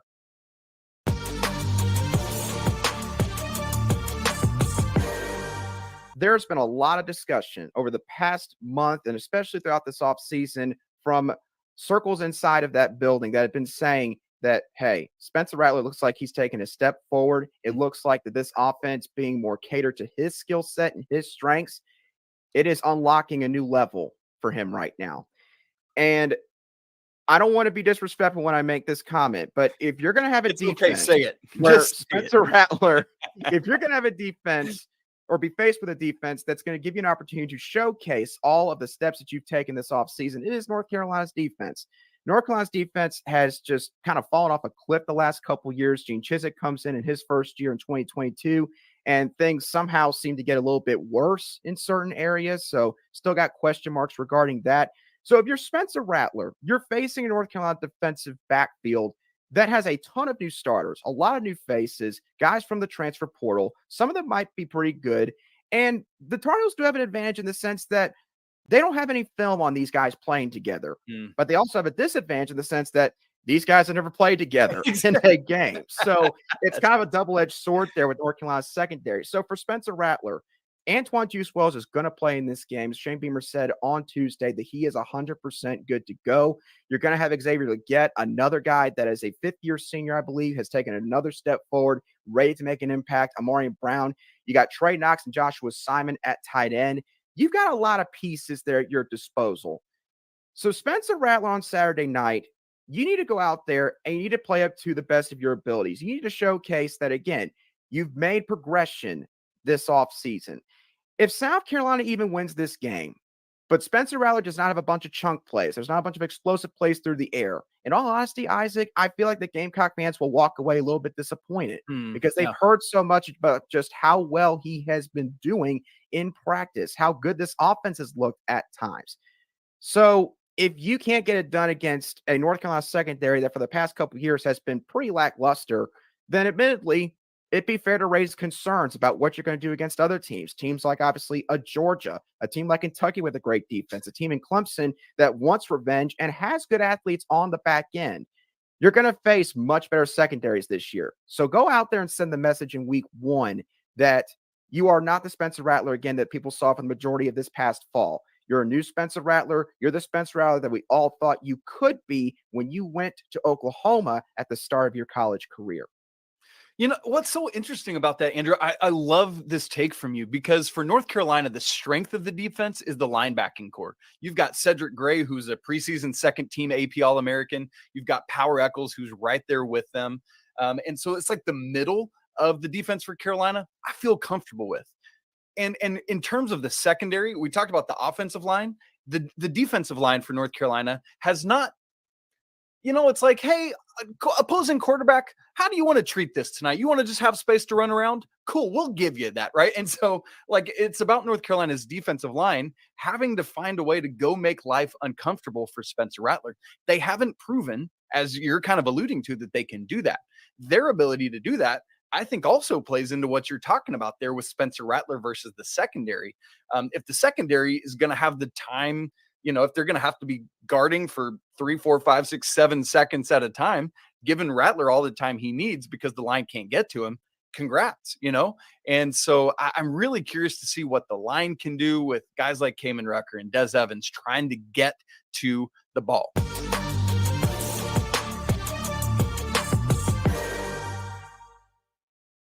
Alex Dono, $100 will win you $5,000 at FanDuel if you put it on Spencer Rattler to win the Heisman and he goes to New York and takes the trophy. Are you just throwing away money if you do it? No, I think that's probably the same sort of calculated risk as buying a scratch-off ticket or buying a Powerball ticket, where it's like, I'm not investing a whole lot. I think Rattler can be in that conversation. Now, if he doesn't carve up the North Carolina secondary this week, there's going to be a good indication we're not going to see him at the Heisman Trophy ceremony. But listen, I mentioned it, Drake, earlier, and I'll double down on it. I think people are probably sleeping on Spencer Rattler a little bit too much because he does have a better resume, I think, than people realize. I know the way things went down with Oklahoma's quarterback situation a couple of years ago left people underwhelmed, but he's a career so far 58 touchdown to 24 interception passer. That's a good ratio. This guy can get an offense going. So I'm buying that lottery ticket. Am I predicting Spencer Rattler to win the Heisman Trophy? Absolutely not. Is it worth taking a little gamble on that on FanDuel? I think it is. Yeah, Kenton, obviously South Carolina is going to win the stupid games on the schedule, the Furmans that every SEC, the Jacksonville States that every SEC team loves to play. But I also think they might sneak up on a Texas A&M, on a Clemson again. They get Georgia and Tennessee. I don't think this is a very good team, but they at least make things interesting. I do agree that they make things interesting. And again, I'm very concerned about South Carolina's defensive front. Anytime you find yourself saying you're concerned about an SEC team's defensive front, you're not looking at a great situation. However, they could be a track meet on turf type team. Now, that doesn't work out in the SEC because you're going to run into one or two defenses where that just ain't going to get it done. So you're going to have to put your hand in there, put on your big boy britches and stop somebody. That's just the reality. But we're not talking about Spencer Rattler going to the playoffs. We're not talking about South Carolina going to the playoffs. We're not talking about Beamer coaching these guys up to go 15-0. We're talking about, could Spencer get to New York? Absolutely. There's definitely a chance that happens. And I'm going to tell you, there's one guy actually two guys that are kind of unproven commodities, kind of household names to South Carolina. They're big to them that everybody in the country will probably know by the end of the year, especially if Spencer gets to New York. Nick Harbor, also known as Nichols Harbor, and DeCarrion Joyner. Let me tell you something. Those two Nick Harbor is a freak of nature. 6'5", 240, runs like, I want to say, what was it, a 10.9 or 10.6 or something like that in the 100? Insane. Like, think of Calvin Johnson in the NFL in college. Like, that's the type of athlete that you're looking at there. And Joyner, he does it all. The man is the modern-day Cordell Stewart. He's played quarterback, running back, receiver. You name it, he's lined up somewhere on that offensive side of the ball as a skill position for South Carolina. If he can lock in on one position and truly lock down his playmaking abilities to just that receiver position and complement Juice Wells, this could be a special year for Spencer. reminds me of like a Robert Griffin III, how that team, I think they won the Alamo Bowl at Baylor. Yep. It wasn't a national contender, but the guy lit up the stat sheet so much that you couldn't go without giving him the trophy. That's how Spencer Rattler could backdoor his way to New York this season. And remember, a lot like RG3, Baylor did what the year that they won Heisman? They beat Texas for the first time in like so long. South Carolina could beat Clemson back to back for the first time in however long, and that would be the narrative. That would be hey, Spencer's and this team may not have been great, but they won the Palmetto Bowl. You say what you want about them. They beat one of the best teams in the nation with that. Yeah. That's Alex Dono, Locked On Canes. Kenton Gibbs, Locked On ACC. Drake Toll here from Locked On Big 12. This is Locked On College Football Kickoff live every Friday, 11 to 1 as we roll through the 12 o'clock hour here, guys. Coming up next is Conference Confidential. We'll take you to the Big 12, the SEC, HBCU as well. But first, Dono. Guys, Game Time is the place for last-minute ticket deals. I know that can be a stressful experience. You're on some of these websites and you're not sure if you're getting a good deal. You're always getting the best deal at Game Time, and they're going to guarantee it. They've got flash deals and last-minute tickets. I've seen some pretty big teams playing this weekend. You can get tickets for under $10, guys. Forget planning months in advance. Game Time has deals on tickets right up to the day of the event. Those flash deals on football, basketball, baseball, concerts, comedy, theater, and more are absolutely amazing. And folks, the Game Time guarantee means you'll always get the best price. If you find tickets in the same section and row for less, Game Time will credit you 110% of the difference. Download the Game Time app, create an account, and use code Locked On College for $20 off your first purchase. Terms apply. Again, create an account and redeem code Locked On College for $20 off. Download Game Time today. Last minute tickets, lowest price, guaranteed. All right, fellas, let's take it around the country with another Conference Confidential. Which games, which players, what's the most important this weekend that you should keep an eye on? We look at the SEC, HBCU, and it's me. Oh, that's me in a BYU shirt. Hey, me, take it away.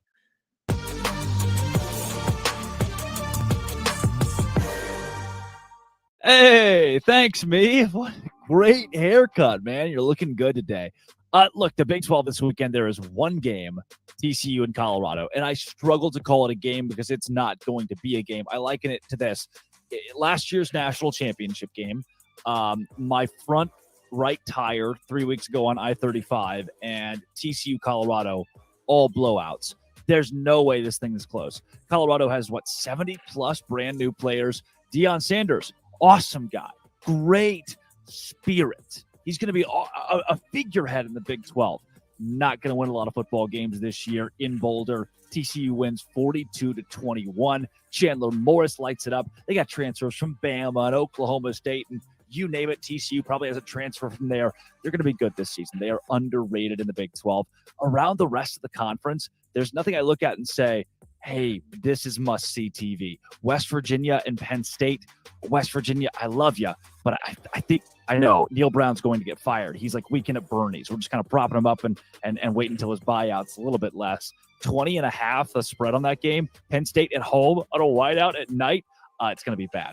Brutally, brutally bad. Another game that I might be vaguely interested in, Baylor, Texas State. I talked to Dave Aranda this week, talked to Texas State head coach G.J. Kinney. I believe Texas State covers 28 in this, and it's a lot closer than people expect. Kinney wins wherever he goes. I don't know if Dave Aranda's team of Blake Shapen gets a hot start out of the chute. And then UTSA Houston. It might not jump off the page to you. UTSA favored on the road. Houston unveiling new uniforms. It's going to be rocking. UTSA is a better team. They're a better team than the Big 12's, one of the Big 12's newest members in Houston. However, the Cougars at home get an upset victory. They take it. Very casual week in the Big 12. At least it should be. I'm Darian Gray, a.k.a. the Mouth of the South, Locked On HBCU host, and this is what you need to watch this weekend in the HBCU landscape. We have a monumental game and a potential SWAC East divisional championship game in week 1 between FAMU and Jackson State. This has been the game that has decided it over the last 2 seasons, and this appears to be the 2 best teams within that division for the 3rd year in a row. So you have Jeremy Musa, the SWAC preseason offensive player of the year. You have Jason Brown, who just set a SWAC MEAC challenge record for most passing yards, and they'll be facing off. But this isn't the only quarterback battle to watch this week. You have Southern University versus Alabama State. And what fascinates me about this is Harold Blood for Southern and D. Davis for Alabama State both have a lot to prove. Now, D. Davis is fighting for his job. Many people think he should have been replaced by Damon Stewart, but he's going up against a talented Southern secondary, and this is the perfect opportunity to prove that he is the guy. Same with Harold Blood, who was just named the quarterback. Alabama State has their own talented secondary. So both quarterbacks are going against really good secondaries, and both quarterbacks have something to prove. Now, for more on all things HBCU, you can check out Locked On HBCU every single day, Monday through Friday, your team every day. Chris Gordy here of the Locked On SEC podcast, coming to you from Orlando, Florida, the site of the biggest college football game of the weekend. That's LSU versus Florida State, a battle of 2 top 10 teams. Brian Kelly and company came up short a year ago. They're hoping to get the Seminoles this time around, and they have a loaded roster with Jaden Daniels back at quarterback. He is a Heisman contender, going up against another Heisman contender in Jordan Travis on Florida State side. But looking around the rest of the SEC, there's some big games as well. South Carolina taking on North Carolina. Drake May, the quarterback at UNC, getting a lot of hype that he might be a top 5 draft pick next year. But a chance for Spencer Rattler to make some noise and Shane Beamer to get another marquee win on his resume early on. Around the rest of the conference, it's all about quarterbacks. It's new quarterbacks in places like Tennessee, where Joe Milton will be taking on Virginia. Devin Leary over Kentucky. They'll get Ball State, but how does Devin Leary look in his first time with the Wildcats? And then, of course, the 2 picks to win the SEC this year, Alabama and Georgia, both replacing quarterbacks with Stetson Bennett and Bryce Young now in the NFL. What's it going to look like with Alabama? We hear Jalen Milroe might be the guy. Let's see how he looks against Middle Tennessee. And for Georgia, of course, they're just trying to get themselves right. They have about a dozen guys that are banged up right now. We'll see how healthy they can be in this game, but expect big things out of Carson Beck. He's my dark horse Heisman contender. We'll see what the SEC does. Not off to the greatest start so far with Florida losing to Utah, but let's see if they can make it a good week 1 in the SEC.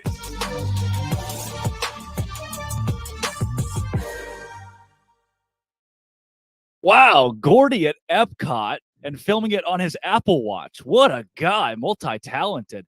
And he picks Carson Beck to win the Heisman Trophy, a dark horse. Dono, no chance in hell.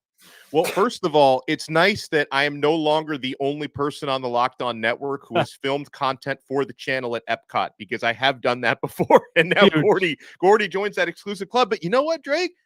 I don't think the Carson Beck shout out is crazy, because listen, man, I know the Heisman is an individual award, but let's not pretend supporting cast don't have a lot to do with that. And Georgia is absolutely stacked at every position on both sides of the football. So Carson Beck for Heisman, it may not be that crazy. And I got to tell you, man, if we're talking Heisman dark horses, and Kenton might think I'm crazy for this one, or he might agree, I don't know, but I'm not sleeping on Cade Klubnik at Clemson either, because again, I think he has shown some signs situationally. I don't think he was put in the best situations a season ago. He's got a really good supporting cast with the Clemson Tigers. So there's some other players I'm looking at that can get into that conversation in New York.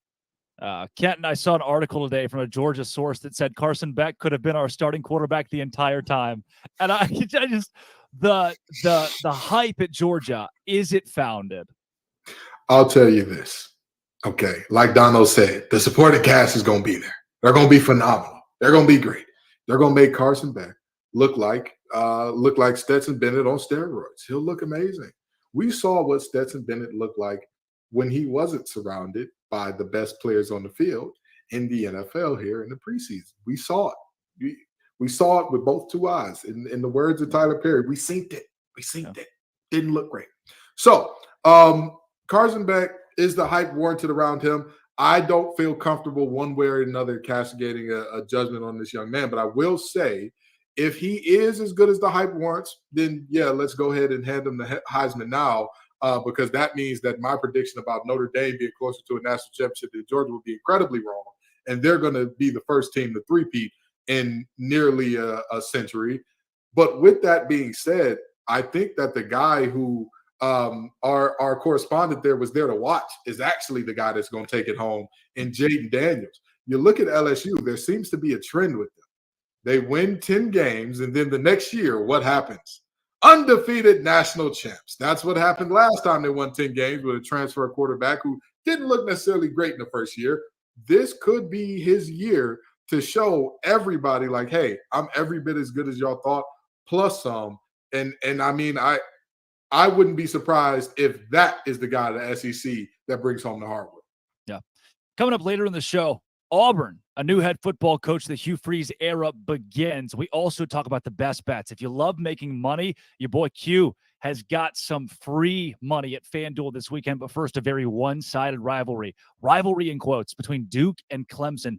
But this season, apparently everybody thinks there's a ton of uncertainty with this game and Clemson and them being in the national picture or out of it. And maybe J.J. Jackson of Locked On Blue Devils and Dame Parsons can help us put it all together. Parsons of Locked On Clemson. They got together this week to preview the game, talk about the direction under center for the Clemson Tigers.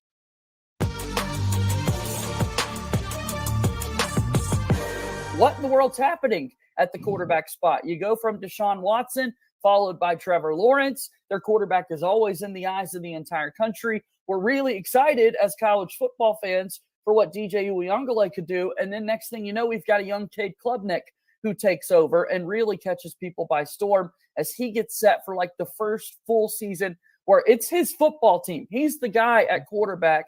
How important is that for Clemson's success, and what makes him the right guy for this job, Damian? Man, it's very important. And you know, for DJU, just the offense and things that he did, it never got off the ground, right? Like the plane never left the airport for him. You know, they got up a little bit, but they kept coming right back down to surface level. So it's big to have, just continuity, that you know that this is their starting quarterback, right? And a lot of people kind of felt like DJU was going to be on the short leash and everything, that Cade was going to come in games, and he did.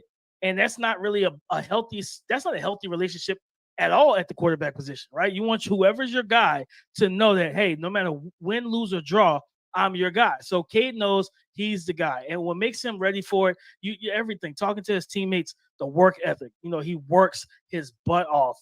They talked about how he looks stronger. He looks more filled in to his frame. How even back in, I think it was January when Garrett Riley announced, when the announcement was made that he was coming to Death Valley, and everything like that, what he did was he made sure he wanted to learn the offense, create a relationship and build a relationship with his offensive coordinator. And that was 6-7 months ago.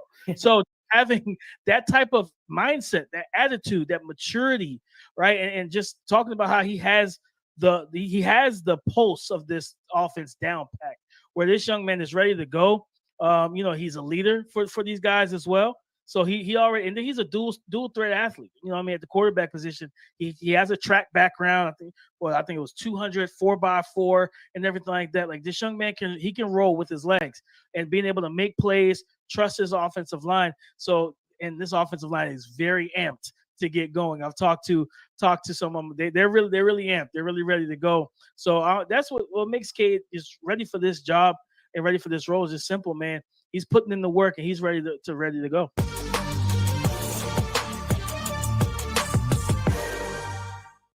That's a sneaky big game coming up on Monday night. It really gets a slot of its own for college football fans to gather around Clemson and Duke. I told you coming up, we're going to talk Auburn. We're going to talk the biggest storylines with the Blackerby Blitz in college football in a 5-minute, fast-paced reaction to everything going on across the game, as well as best bets this weekend. But first, Dono. LinkedIn Jobs, my friends. If you're a small business owner, every new potential hire can feel like a high-stakes wager. You want to be 100% certain that you have access to the best qualified candidates available, and that's why you have to check out LinkedIn Jobs. LinkedIn Jobs helps you find the right people for your team faster and for free. And folks, I know it works. I have gotten jobs through LinkedIn Jobs. I know small business owners who have filled vacancies. You add your job and the purple hashtag hiring frame to your LinkedIn profile, and spread that word that you're hiring. People will see it. And then simple tools like screening questions make it easy to focus on candidates with just the right skills and experience so you can quickly prioritize who you'd like to interview and hire. And that's why small businesses rate LinkedIn Jobs #1 in delivering quality hires versus the leading competitors. LinkedIn Jobs helps you find the qualified candidates you want to talk to faster. Post your job for free at linkedin.com/lockedoncollege. That's linkedin.com/lockedoncollege to post your job for free. Terms and conditions apply. We are mowing through the 12 o'clock hour here, and the biggest game of the weekend. We've already talked to Caroline Fenton of Locked On LSU. Now, how about Locked On Seminoles? It's Brian Smith joining the show live. Brian, you get the biggest game. You get the spotlight this week on Sunday. And Caroline Fenton, the LSU host, already picked your Noles to win the game. Do you agree? I do, and we probably agree for the same reason, and that's Mason Smith not playing, and LSU's corners, we're not sure. They moved a safety to corner a week or so before the game. That makes me nervous for any team. It doesn't have to be Florida State, LSU, or anybody. That's not good right before a season opener. So there's a pretty good wide receiver corps in Tallahassee that's going to be coming down to Orlando for that game. I'm not saying they don't have talent, but when you don't have chemistry at corner, even one bust could be the reason the team loses a game. It happens all the time. And Brian, exactly what you're saying there is why my logic tells me LSU can and probably should win this game, but my gut is telling me Florida State's going to pull it off, because when you're talking about Johnny Wilson at 6'7" in that receiving core, Keon Coleman was a huge addition in the transfer portal, and Jordan Travis, that's another one. We've talked about a bunch of Heisman hopefuls already on this episode. That's another one that people are looking at in Jordan Travis at FSU. So how do you see that matchup playing out? And do you think that Florida State's passing game versus LSU secondary, is that the key to this game? I think it's the second key, but I still think, like, for both teams, the team that can run the football on the interior and bring up the safeties, that never really changes at any level of football. There's a certain guy on this panel that played a little D-line in his day, and I'm sure that he didn't like it when the other team could run the ball, because then you can't just tee off and rush the pass. It's not rocket science. You can do two things. You can run or you can pass. If you're only a one-dimensional team, the D-linemen eat. So the team that runs the ball on the interior, and both offensive lines are tremendous for both squads. There's some NFL ball players there. Will probably have an advantage, but at the same time, again, LSU secondary is a little more vulnerable, at least on paper. So again, I think there will be at least one play. Wilson is the most likely. He's listed at 237 pounds by their depth chart, by the way. That's incredible for a quote-unquote wide receiver. There are tight ends, flex tight ends listed at less. I mean, that literally. So it's pretty interesting. I think they're going to take shots to him in the red zone. They're going to probably a flea flicker, a rollout, whatever. He's going to get a few vertical opportunities. I'm glad that you mentioned that, Brian, and I'm not wearing maroon to root for Florida State here. We just happen to have on the same color, brother. But I see. You're absolutely right about the stop the run and have some fun mentality that all of us defensive linemen have. But I want to talk about one thing that I think is very interesting in this game. Last year, Jared Verse had his breakout game here. He made his money in this game against one of the better offensive lines in the nation. Do you think that LSU will be looking for some revenge up front at least and saying, we're not going to get manhandled like we did last year? Because that 5, he wasn't just a problem. He was the problem for LSU all night. Well, two things there. Number one, he is a dude. There's no question. How he ended up at Albany out of high school, I have no idea. That's where he was before he transferred to the Noles. Second, both the FSU's offensive tackles were true freshmen last year. Yeah. I don't care what level you're playing at. True freshman and offensive tackle, again, that's Nervousville. I'm sure when you saw offensive lineman depth charts when you were at NC State and you saw a freshman, what did you say? Oh, look at my chops. We're going to have some fun. We're going to have some fun here. This is going to be good.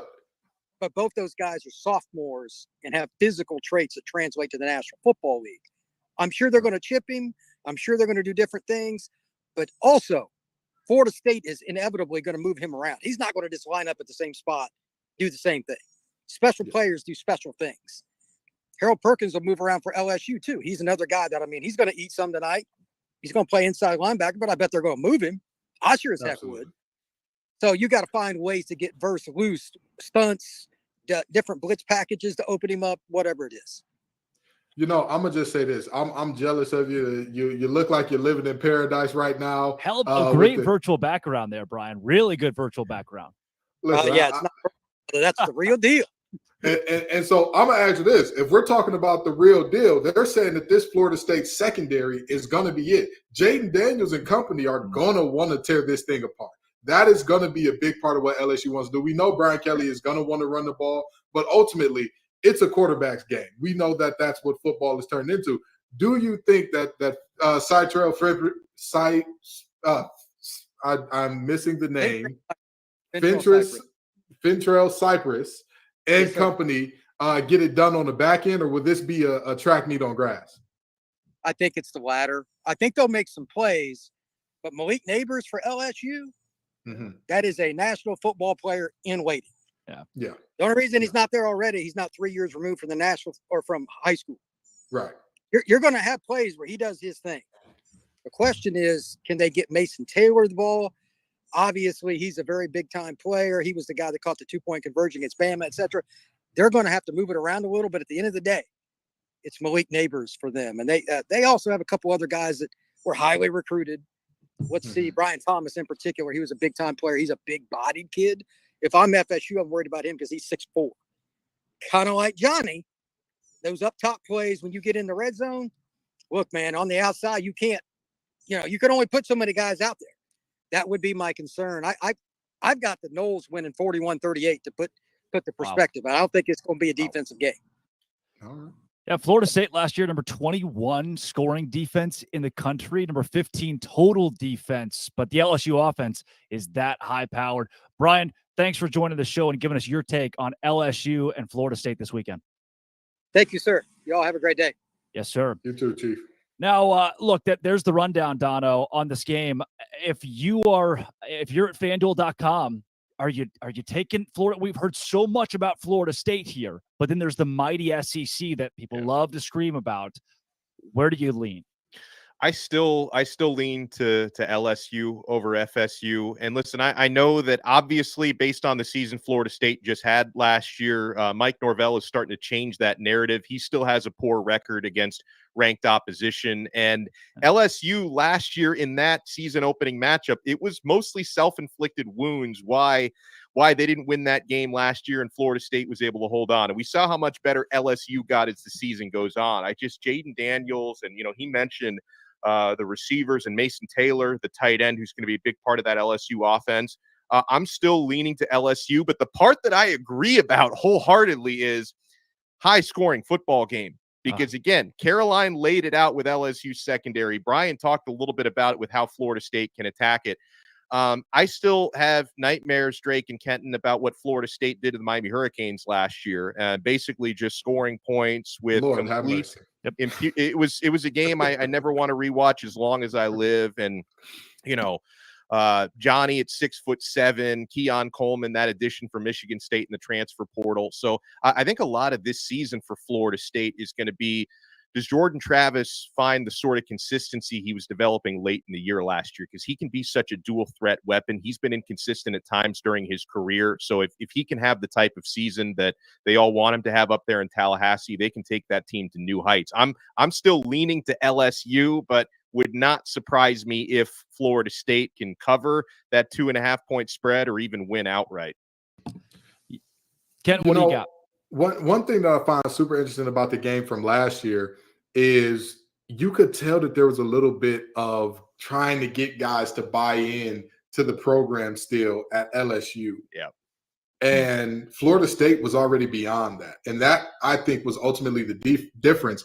I'm looking particularly at Keyshawn Boutte, who, he looked, Boutte looked like Boutte in that game. It was not good. It was very, very rough. And so with that being said, you're looking at an LSU team that at this point, everybody should be bought in. You know that his system can take you to an SEC championship. So there should be no arguing. There should be no, well, I want to do it my way. Well, brother, you have no rings on your finger. And this guy has gotten you to the promised land. You just weren't good enough this year. I think that the buying in of the culture and the talent that LSU has with those tackles getting a year older, as Brian Smith talked about, I think LSU gets it done. And I know Florida State fans are going to tell me how I'm disrespecting them and call me everything but a good Christian. I'm all right with that. I'm okay with that because I'm telling you, I wouldn't be mad if Florida State wins this game either. I wouldn't be mad if the announcers are saying, here's Johnny every other play because he's running deep again.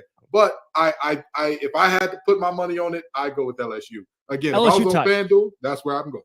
Look, LSU Tigers, the SEC, Brian Kelly had a hell of a first year. They're the team to beat here. I really believe, again, the SEC moniker carries so much that LSU has a leg up in this game. But not so fast. Florida State's absolutely going to beat LSU this weekend, and I will put any amount of money at FanDuel.com. Look, from Jared Verse to Patrick Payton to Gilbert Edmond, this defensive line for Florida State is what I think it's the best in the country. And I get it. LSU's offensive line is not bad by any means, but I wouldn't put them in the top 3 in the SEC, which is daunting in itself. But I think the Florida State defensive line has a way with LSU. And in the end, I have Florida State winning by 14. I have a 2-touchdown victory for Florida State on Sunday. But that all boils down. I'm sorry, but Dono, please keep Drake away from FanDuel because he's betting rusty toes. He's betting the house. Listen, I'm a really good use of FanDuel. Exactly. I see why FanDuel wants us to talk about it so much because you must be on that thing running up a check, brother. I keep FanDuel in business. I personally keep them in business. At this point, you should be sponsoring them, okay? They should be reading Drake Toll ad reads during all of their events. Listen, I don't disagree with you that Florida State has a shot to win this. A double-digit win here? 14 points. 14 points. Wow. 14 That's why, for me, honestly, I look at this as a coin flip matchup. Drake clearly does not. He thinks the coin is a 2-headed coin with Florida State as heads on it. Yeah. I don't think LSU. I think LSU finishes in the top 3 in the SEC West. I have enough confidence in Florida State for them to go to the college football playoff, win 10, 11 games in the regular season this year as well. And maybe that's one of my bold predictions, but we're going to get to the end of the year and it's not going to feel so bold. You're going to look back at the ACC schedule and go, yeah, all right, 11-1. I agree with that take. I agree that they could make the playoff. I just don't think that they're 14 points better than LSU. That is where you lost. Yeah, I was with you. I'm with you when you're right. But you know, that was the moment where I had to jump off the ship. Okay, because that's a little, But I'll tell you this much. I do think that Florida State is going to be an amazing team this year. I feel that 100%. This game in particular, I don't think would be a fair barometer for either one of these conferences. Say like, oh, the SEC is this or the ACC is that because of this game. But like you said, that Florida State team surely does have a ceiling of a playoff appearance and the number 4 transfer class in America too. Yeah, This team was already really good, and now they're even better. And maybe they're not 14 points better, but they're 14 points better on Sunday, right? And maybe you look up in week 6 and you say, hey, these are 2 very different teams. But I just like 38-24. I'm sitting at 38-24. Florida State wins this game. Maybe it's tied going into the 4th, but they're going to pull this out by 14 points, Dono. Well, and the big thing that I'm looking at, and we saw this play out, with what happened to Florida last night against Utah. And this happens sometimes when you have week 1 or week 0 matchups with really strong sides. I mean, in this case with FSU and LSU, they're both top 10 teams this year. Are there going to be these mental week 1 mistakes? Because listen, Georgia is opening against Tennessee Martin. Alabama is opening up against Middle Tennessee State. Not everybody are playing marquee matchups week 1. And sometimes just the sync is not there. And that was something I thought that cost LSU that game last year, were self-inflicted wounds. If not for self-inflicted wounds by Billy Napier, Florida could have made a much better statement against Utah last night. So will one of these teams fall into that trap? I mean, Chip Kelly, obviously another year with his personnel at LSU. Mike Norvell, who went from a couple years ago being a laughing stock to now he's one of the more respected coaches in the country based on what happened with Florida State last year. Are they going to get through it without some of those self-inflicted wounds and mental mistakes? Now, Dono, you should know better than anybody. Talking about Alabama's first game, you cannot sleep on those Blue Raiders. I was hoping you wouldn't. I was hoping you wouldn't bring that up. I knew I should not have thrown that lure out there because Kenton. I think what you're saying is that's one of the bigger games in week 1. This could go either way. All I'm saying is, if anybody's talking about the Blue Raiders as an easy win, it should not be Miami folks.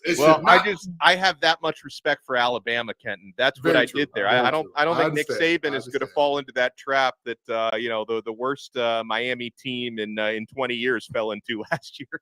Hey, Money Milroe is going to be ready for game 1. Money Milroe should be doing something good there. So I feel you there. But no, I 1,000% agree. Week 1s, you see a lot of things that are interesting. Last night, watching the NC State UConn game, I saw a lot of terrible gap discipline by NC State. And they were doing a great job of tackling in coverage. They were right where they had to be. But that gap discipline in the run game, especially in the 3-3-5, it got him gassed a little bit. And so bringing that back to these games with national implications, I mean, if you're talking about giving Benson a lane because somebody's out of their gap, if he's even, he's leaving. That boy packing the mail, it's up. So, I agree that this week 1 is going to be about who doesn't beat themselves most of the time. But in this game, I think that these two teams are good enough and experienced enough that this ain't going to be somebody beating themselves. There's going to be somebody winning it.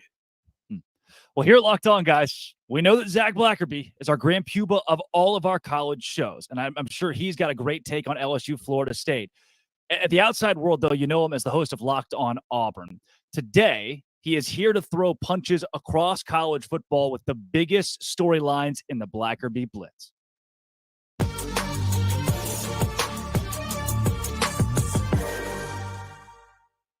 It is the Blackerby Blitz here on Locked On College Football Kickoff Live. We go through the biggest headlines, and Zach Blackerby, host of Locked On Auburn, reacts.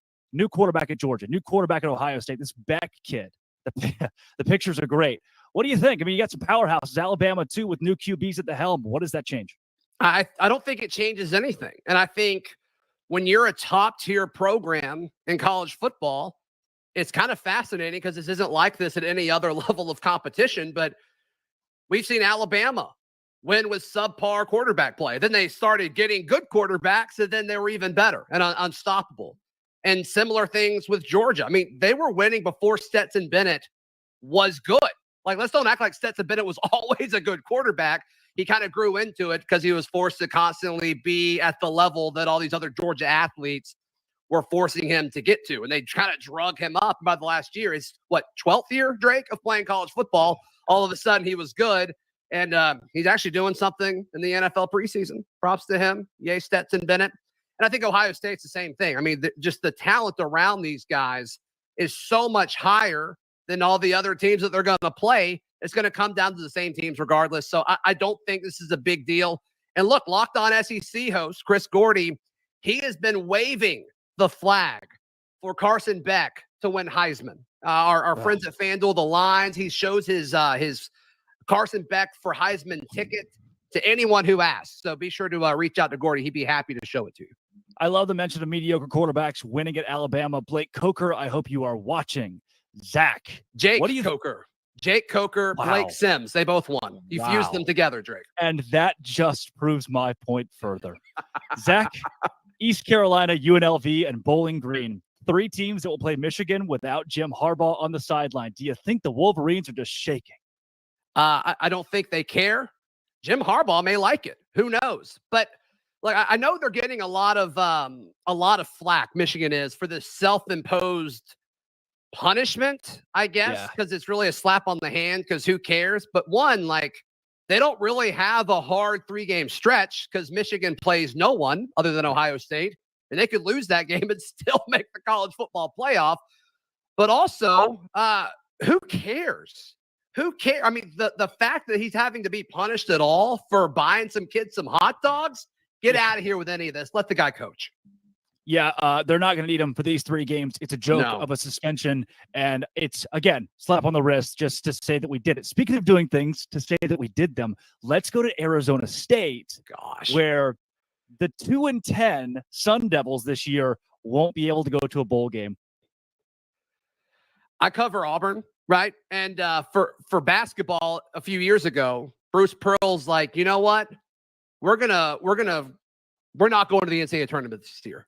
And it's like, well, that was like the worst roster we've had in the last 10 years. Like, the timing's always funny, Drake. I don't know. It's Arizona State. Who cares? I don't know if any Sun Devil fans are watching, but I would like to think they cares. And shout out to Richie Bradshaw, host of Locked On Sun Devils. Yeah, this makes no difference. They're not going to a bowl anyway, so why not? Hey, you know what? Northwestern bowl ban this year. Yep, that's right, self-imposed. The whole Zach.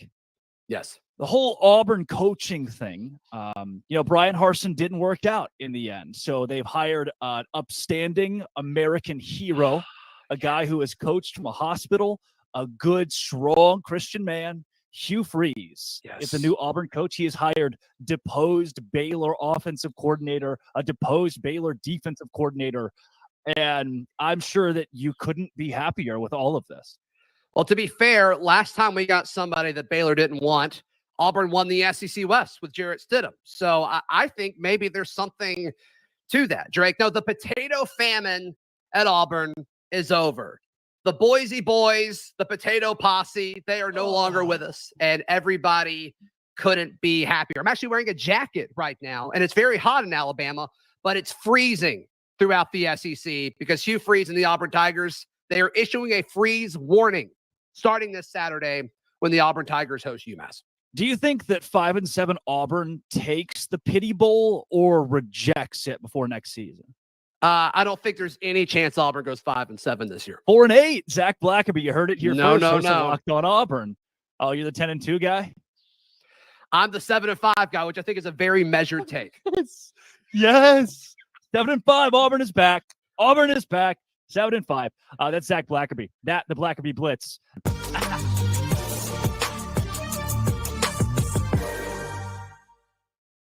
Yeah, Zach Blackerby, they're really high on the Auburn Tigers. Just shocking, guys. Look, there are some best bets in I know all these lines are nuts, but there are some best bets in college football coming up at FanDuel. Dono? Well, first of all, I am definitely looking at the odds this weekend, my friends, and I'm getting ready for the NFL season as well with incredible offers from FanDuel, America's #1 sportsbook, because right now new customers can bet $5 and get $200 in bonus bets guaranteed. Plus, all customers who bet $5 will get $100 off NFL Sunday Ticket from YouTube and YouTube TV. That is a great deal right there in itself. Now is the best time to join FanDuel. The app is so easy to use, and you can bet on everything from the spreads to player props and more. We've been talking about these games all show long, some of these big spreads, some of these small spreads. Take advantage, guys. Visit FanDuel.com/LockedOn and kick off the NFL season with an offer you won't want to miss. FanDuel.com/LockedOn. FanDuel, official partner of the NFL. Yeah, guys, the FanDuel lines for week 1 look difficult. A lot of them are massive, but is one of them too big? Locked On Bets hosts Lee Sterling and your boy Q have a lock. Open it. Lee has the key to the lock of the day. This time we're going to focus in on Penn State versus West Virginia. FanDuel.com line on this one. Penn State minus 20.5 points versus West Virginia. Lee, how you seeing this one? Break it down for us. Yeah, so Penn State, talented team. They got some receivers. They got a couple running backs. And defense front seven is really good. Where they're not so good as quarterback, brand new quarterback. I mean, do you want to lay 3 touchdowns when you're facing a team that is competitive with a brand new quarterback? Also, pretty much a brand new secondary, 4 out of 5 guys left. So I think Penn State, if they find that quarterback, they'll be in good shape, but they might be a tad overrated. 6-0-1 against the spread down the stretch last year. When they played Utah last year in that bowl game, Utah lost their quarterback. Cam Rising went out. As soon as he went out of that game, the game was over. So they were gifted that win here. West Virginia, a couple of things I like. They got this running back named C.J. Donaldson. Watch him, Q, tonight. 6'2", 240. Now, you look at his stats, you're like, oh, he ran for 526 yards last year. Nothing impressive. 8 touchdowns, that's decent. But here's what pops out. 6 yards per carry. He was hurt a bunch last year, even when he played. Missed a couple games, and he was a tight end. He comes from Gulliver Prep in Miami. Saw this kid in high school, play tight end. Thought, oh, this is a nice tight end. But they saw something. They moved him to running back. That's the high school where Sean Taylor played. This kid's a monster. Could have a big game here. Once he gets going in the secondary, almost impossible to bring down, and surprisingly good speed here. Also, Pilford, kid from Kent State named Jashawn Polk, as a kick returner. He might set up some nice field position for him. And West Virginia's defense isn't great. Their pass defense, not good at all, but Penn State's going to run the football. That's the one thing West Virginia does well on defense. Against ranked opponents last year, they gave up just 3.5 yards per carry and just 120 rushing yards per game. They're going to be fired up for this game. This used to be a huge rivalry game, almost on the lines of like Pitt, Penn State. So Pitt, West Virginia is going to be a big game. Level 2 lock. Boom, level 2 lock right there, and I'm with it. I am with it. I know West Virginia is not the West Virginia that they once were or want to be, and I know they're still trying to build, but there you go. Penn State, minus 20.5 versus West Virginia. Feel like that's a little high. Lee Sterling hits them with the level 2 lock, and we could appreciate that. Lock of the day, Penn State and West Virginia. More like a level 2 loss. What are we doing here? This is the game. I need everybody to gather together and understand. West Virginia lost all of its wide receivers, all of its corners. They replaced the OC and pretty much the entire offensive staff. The only reason Neil Brown has not been fired yet is because his buyout is so large. It is a night game, whiteout, Penn State on NBC. And anybody in their right mind is level 2ing. I don't even know what level 2 means. I don't even know if that's good or bad. But I do know, that I would not bet against a Penn State team that only lost to Ohio State and Michigan last year, Dono. Penn State is going to win this game by 4 touchdowns and 5 if they really want to. You know, I hate to argue with a level 2 lock, but the thing is, like, okay, when I started, you know what, Dono, you're a level 2 guy. I really do.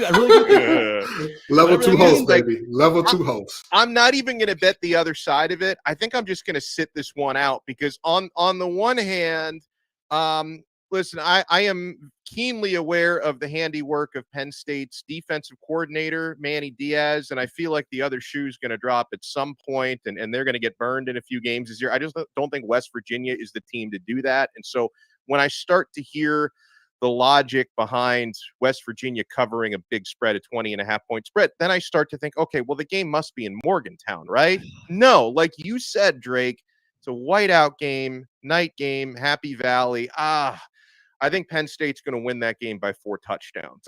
So I'm of all of the games. Yeah, I don't know. That's the one that they picked, Ken. It's hard, but I agree with you, Drake. I'm going to say this. I never bet against a team with 1 cast technician, let alone 2. Shout out to the King twins up there, Kalen and Kobe. One of the best corners in the nation, one of the upcoming linebackers in the nation. Yeah. Not to mention, Singletary is so good. The back behind him is probably going to be all conference, who just transferred out of there. Like running backs have the lowest, what's the word I'm looking for? Franchise tag value of every position. And yet everybody's talking about Singletary as a first-round draft pick. Mm-hmm. I'm sold. I don't want to hurt Zach Blackerby's feelings, but I remember watching him against Auburn, and I thought to myself, yeesh, this kid's the real deal. This is going to be some problems. So with that being said, Penn State to cover, Penn State to beat them boys senseless and send them back to Morgantown limping and singing country roads. Take me home to a field where we belong. Because it's not in Happy Valley. It's not there. Oh, look, you know what? Give me Penn State minus 20.5. That's a level 15 lock. Wow. Yep, 100%. Level 15. I don't know. I will say, Drake, I'm bookmarking this because if West Virginia does cover, I will make a video apology to my guys at Locked On Bets, Q and Lee. I will go out of my way to apologize if WVU does cover.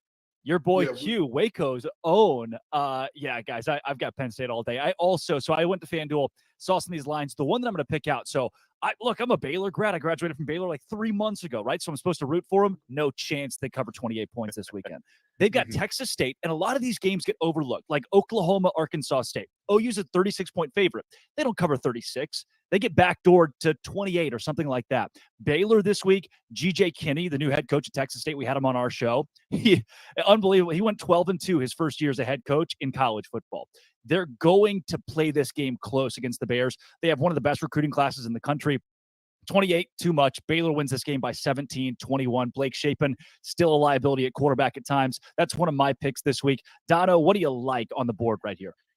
I'm going to go back to that North Carolina, South Carolina, because, there are so many of these gigantic spreads scare me a little bit week one when we haven't really seen anybody yet. But I've got a pretty good idea, being an ACC guy, what Drake May and North Carolina bring to the table. I've got a pretty good idea what Spencer Rattler and company in South Carolina bring to the table.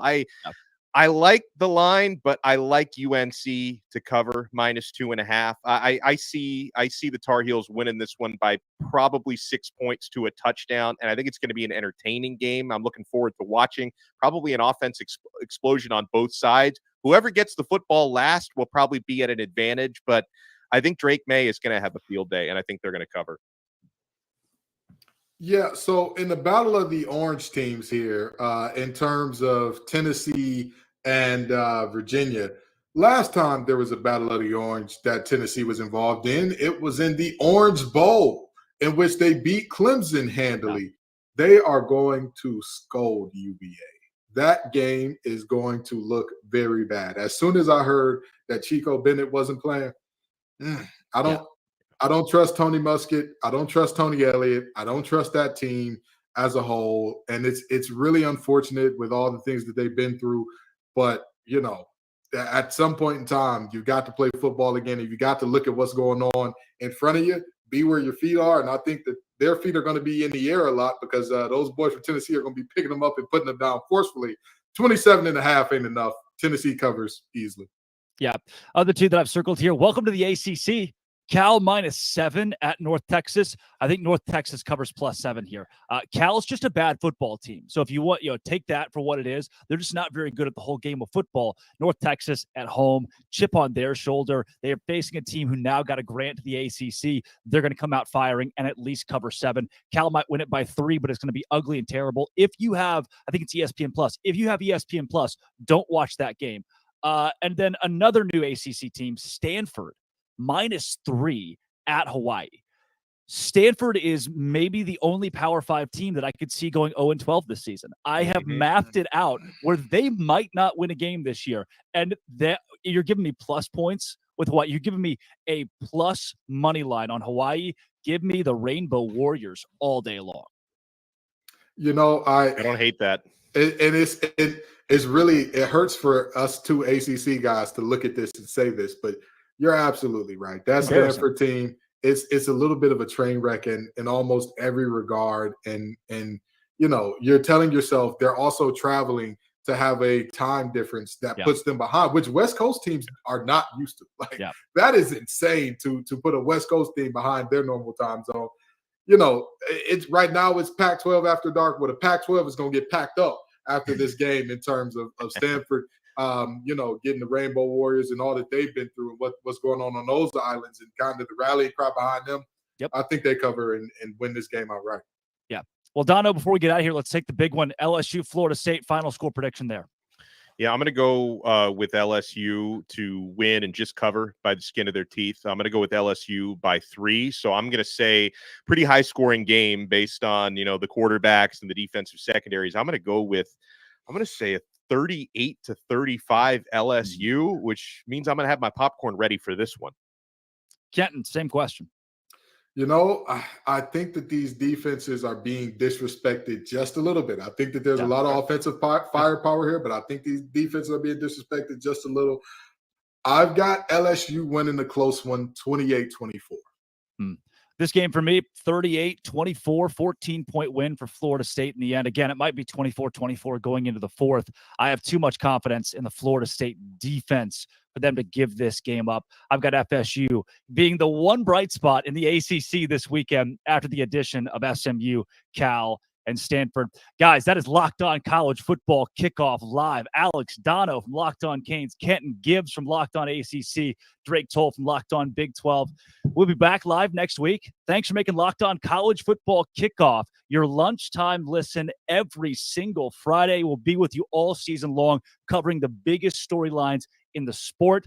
Great show, you guys. Dono, great to be with you. Kenton Gibbs, always a pleasure. Hey, next week, same time, same place. This has been, and it always will be, Locked On College Football Kickoff Live.